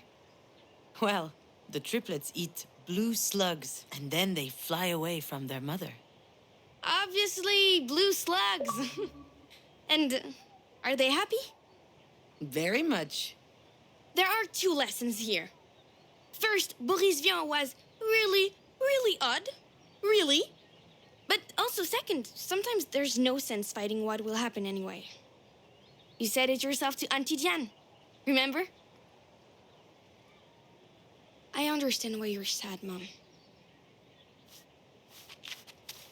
But you can't be sad forever. It doesn't help you, and it doesn't help me. Life's short enough as it is.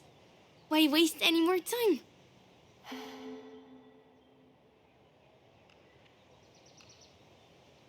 I need to be sad. You can be so egotistical sometimes.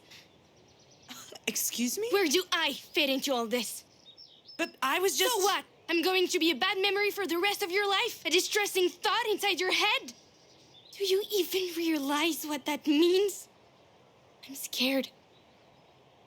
Oh, what are you scared of, my little fawn? I'm scared that I'll disappear. But you're already dead. That's not the point. I'm talking about disappearing from here. This is the only place where I still exist. Just here. But I don't want to be this rusty nail that's killing you by degrees. You do realize that's not me at all? You do know that if you keep at this, I'm not going to exist anywhere. Anymore. You don't have to do this to me, Mom. You don't have to do this to yourself. How much longer do I have to make you miserable?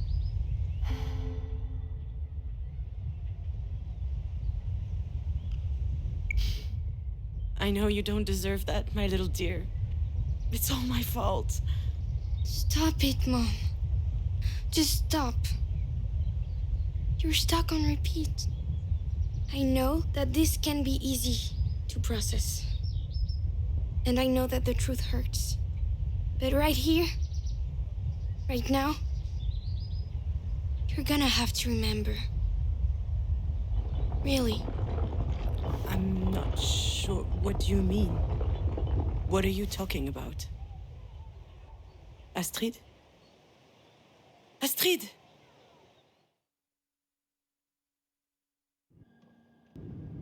She's right. Of course she's right. I need to remember now. It's time. I think I'm ready. That's it. I remember now. Not everything, but...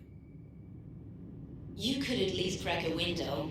All that rain brought a cool front. It had just rained. The road was wet and slippery. Ah, shit, I can't drive with these heels on. I didn't sleep all night. I can't focus. Also... I was exhausted. Stressed out. In no condition to drive. I was nervous about meeting with my producer. Mom, watch for the deer! I don't know why I didn't see the deer earlier. My mind must have been elsewhere. When I heard your warning, my first thought was to avoid hitting it. They were your favorite animal. So I swerved and we ran off the road. And then...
Listen to me, Juno.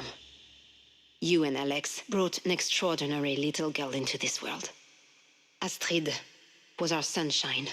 She gave us all a lot of light all through her tiny life.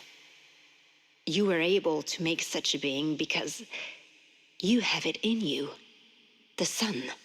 And the sun never goes out. It shines. So hang on. And shine bright. I know you can. I'm proud of you. You and Marie have a connection that's peculiar. You used to spend hours in her shop watching her paint. She loved that you were so curious. She smiled at you, explained stuff to you. She asked for your opinion about her work. Can you imagine? When I was 4 years old, I wasn't even allowed in her damn workshop. But you had something inside of you that completely changed her. Actually, I think this is what saved me that day. The idea that even Marie could be touched by a ray of sunlight. There had to be one out there for me too.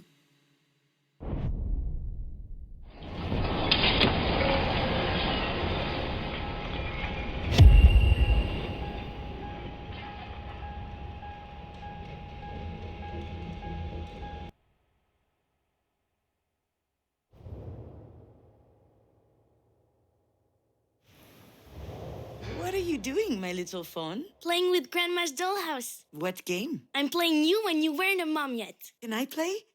I'll be Alex. Hey, cutie. You come here often? Hi, do you want a baby? Oh, this is moving a bit fast. What the heck? Let's make the best little girl on earth. Of course you'll be the best.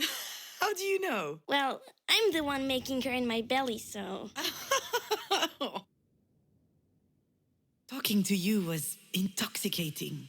Every time you opened your mouth, I was expecting the unexpected. I loved the way that your little brain continually managed to make sense of the world. But that day, the most astonishing thing was your assurance. How on earth did you have so much trust in me?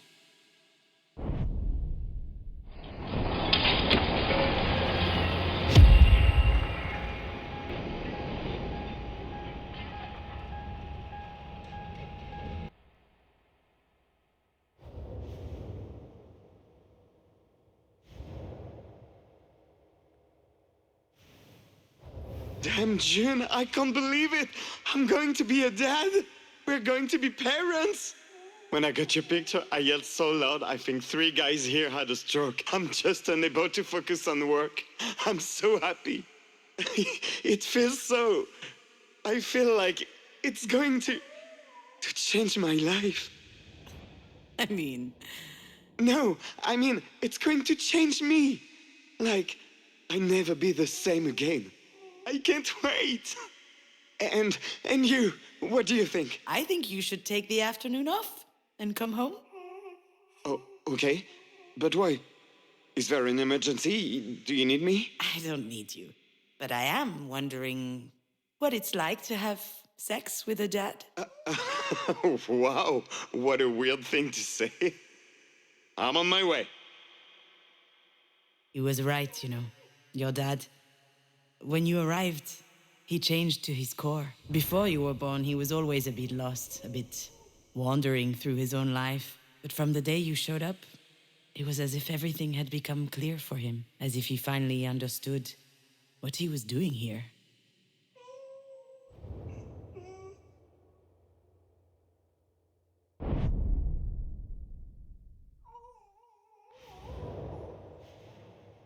It might be the right time for me to admit it, my little fawn. You don't have magical powers.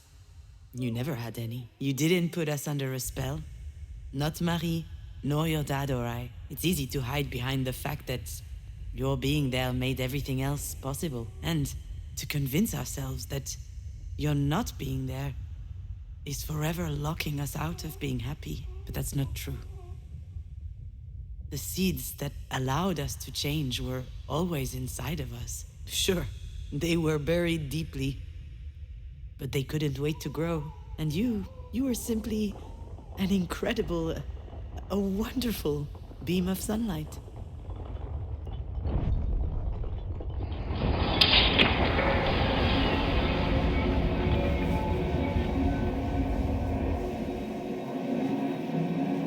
You don't have to do this to me, Mom. You don't have to do this to yourself. How much longer do I have to make you miserable?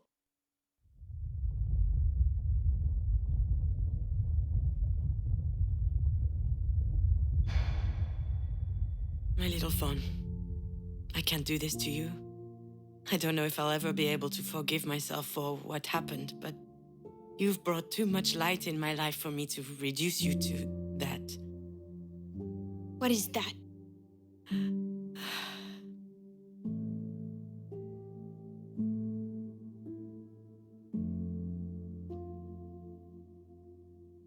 Mom, what do you mean by that? Do you know what I mean? I do, but I'm not sure you do. So I'm going to need you to say it. What is that?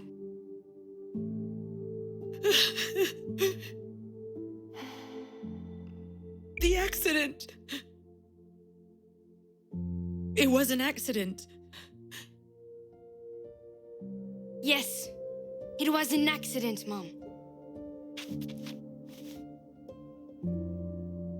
I lived a life full of joy and laughter and vibrating plastic lightsabers. You shouldn't ever have found that. And it wasn't a lightsaber. You think I don't know that? I lived a great life full of love. I will always love Dad, Marie, Diane, and you for everything you've given me. For the cozy spot that you made for me in your lives. And then one day, there was an accident. It was an accident. Say it again. It was an accident. An accident. A disaster. A calamity. There's nothing to forgive. It's not your fault. You know that, right? Deep down. Do I?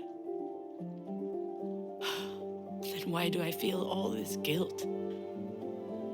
Yeah, that's another mystery. You're angry.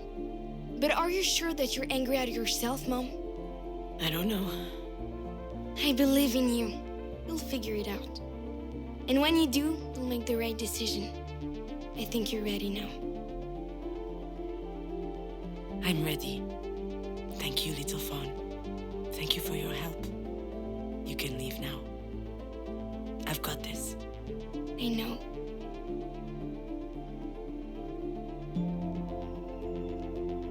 I love you very much, Mom.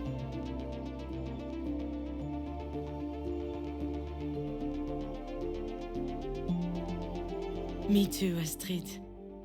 I love you very, very much.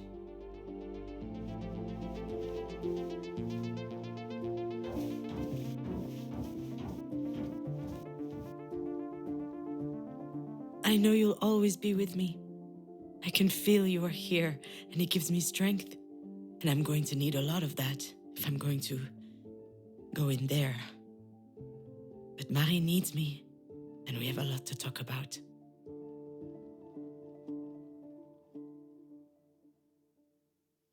I guess I should have asked the doctor to give me a little something before I went into this room.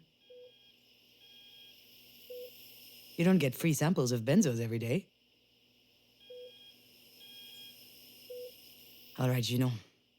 Cut the bullshit. Hi, Marie. Sorry I made you wait.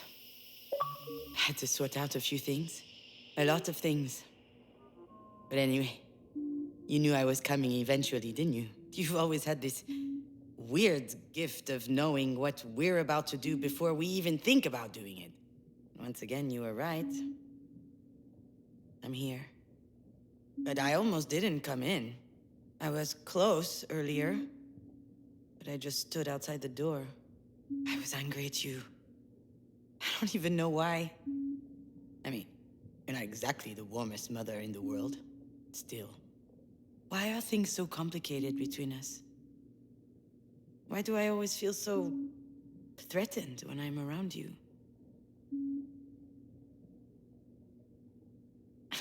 Come on. crucifix? You. Wait, is it... I remember now. I've seen this before. Was that last night? Shit, now it's all hazy.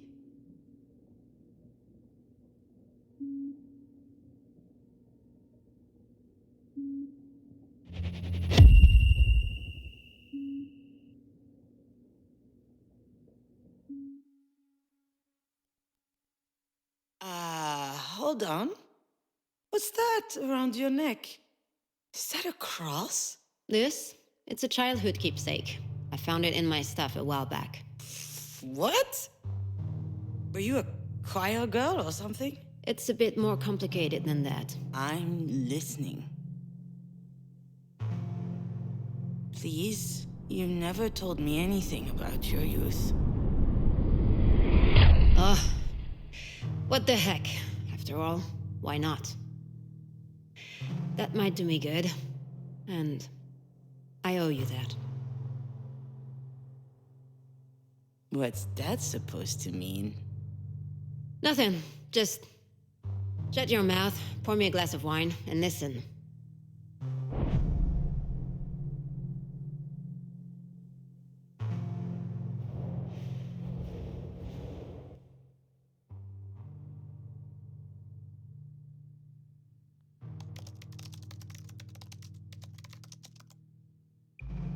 We used to live in a small village in the east. Grey, boring, and hideous. People were dumb and mean, always keeping tabs on others to tear them down. And of course, these fakers were in church all the time. I spent years in that cesspool, never asking questions. When I was 14, let me tell you, Jesus was my best friend. I would tell him about everything I did wrong in my head. And let me tell you, I was a terrible kid. Naughty, ill-behaved, always running around. A tiny devil. And also, I had this desire and fire in my chest. Nasty thoughts. But I really thought that he loved me as I was.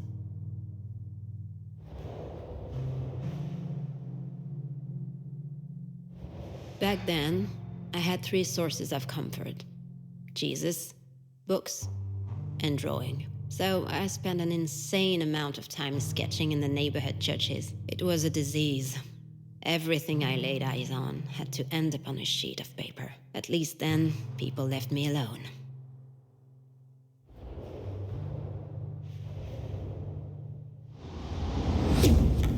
Otherwise, let me tell you that I never got a minute of peace. Family with 4 kids living in a 2-room apartment. So I looked after them. Washing them, doing their homework. I was the oldest, 7 years ahead of my oldest brother. Those little ones were like my own kids. My mother had too much work. At least, while I was taking care of them, I didn't have those weird desires.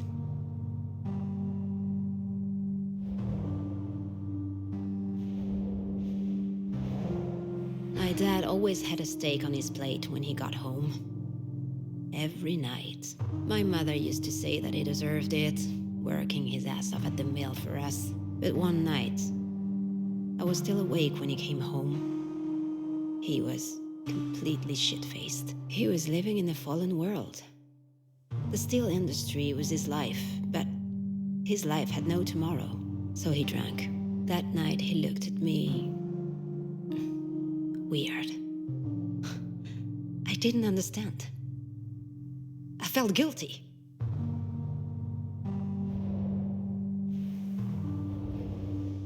We were 2 peas in a pod, my aunt and I. She was the whore in the family.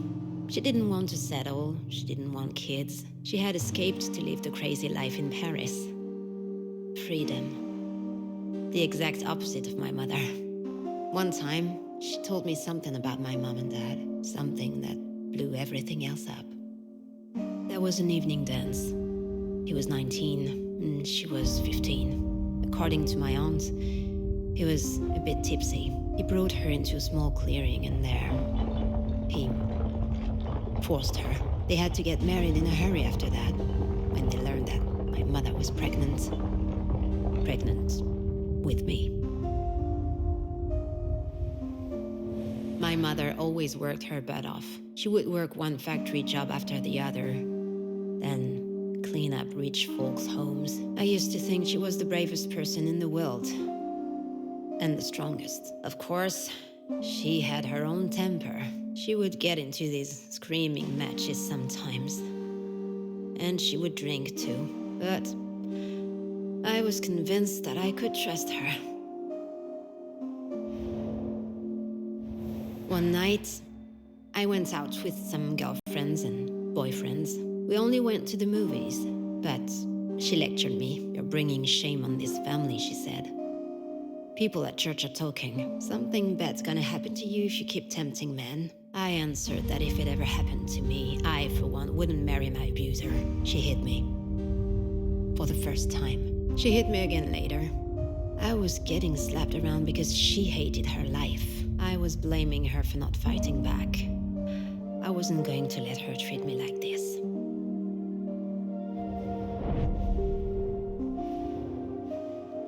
The day after, it felt like a spell was broken. The church stank. The sculptures were ugly. And the male-dominated Jesus stuff made me sick. "You don't love me," I whispered to him. Bastard. At that very moment, and that, let me tell you, that's something I'll never forget. The Christ started to bleed.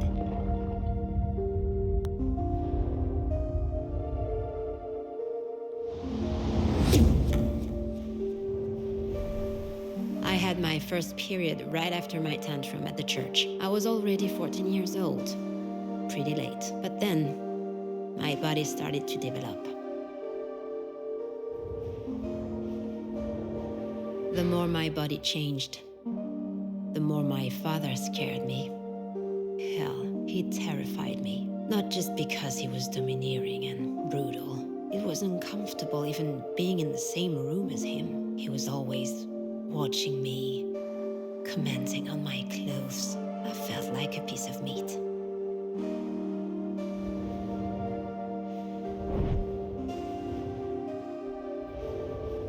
The last time she raised her hand to me, she hit me so hard.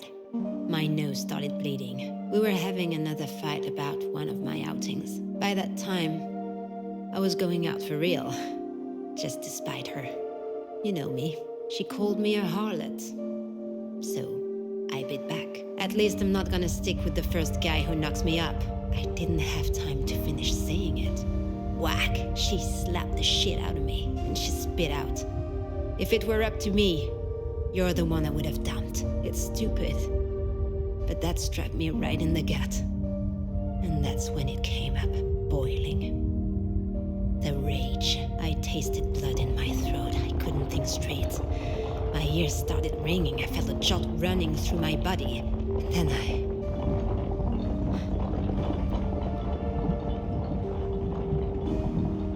And it was over. I couldn't walk it back.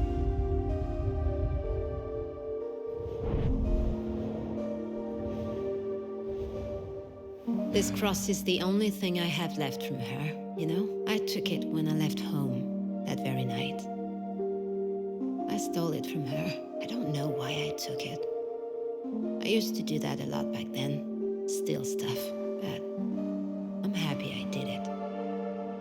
It gives me a chance to think about her, to remember, never to be like her.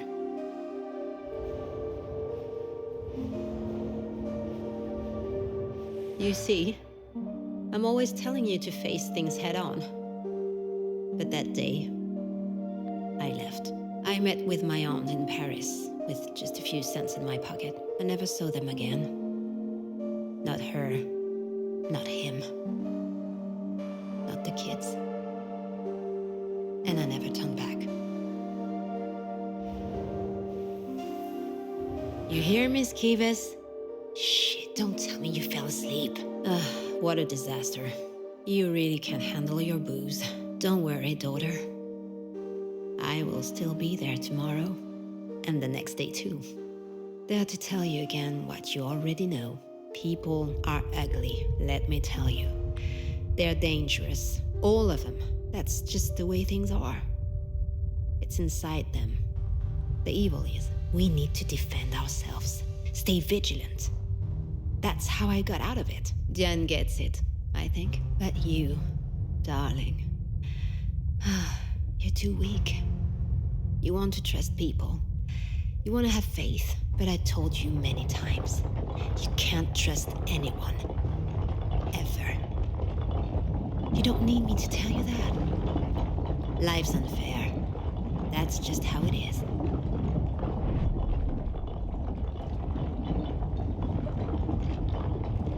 So this is what your life was like.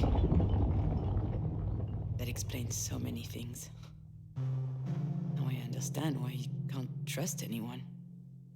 Why you don't let anyone love you.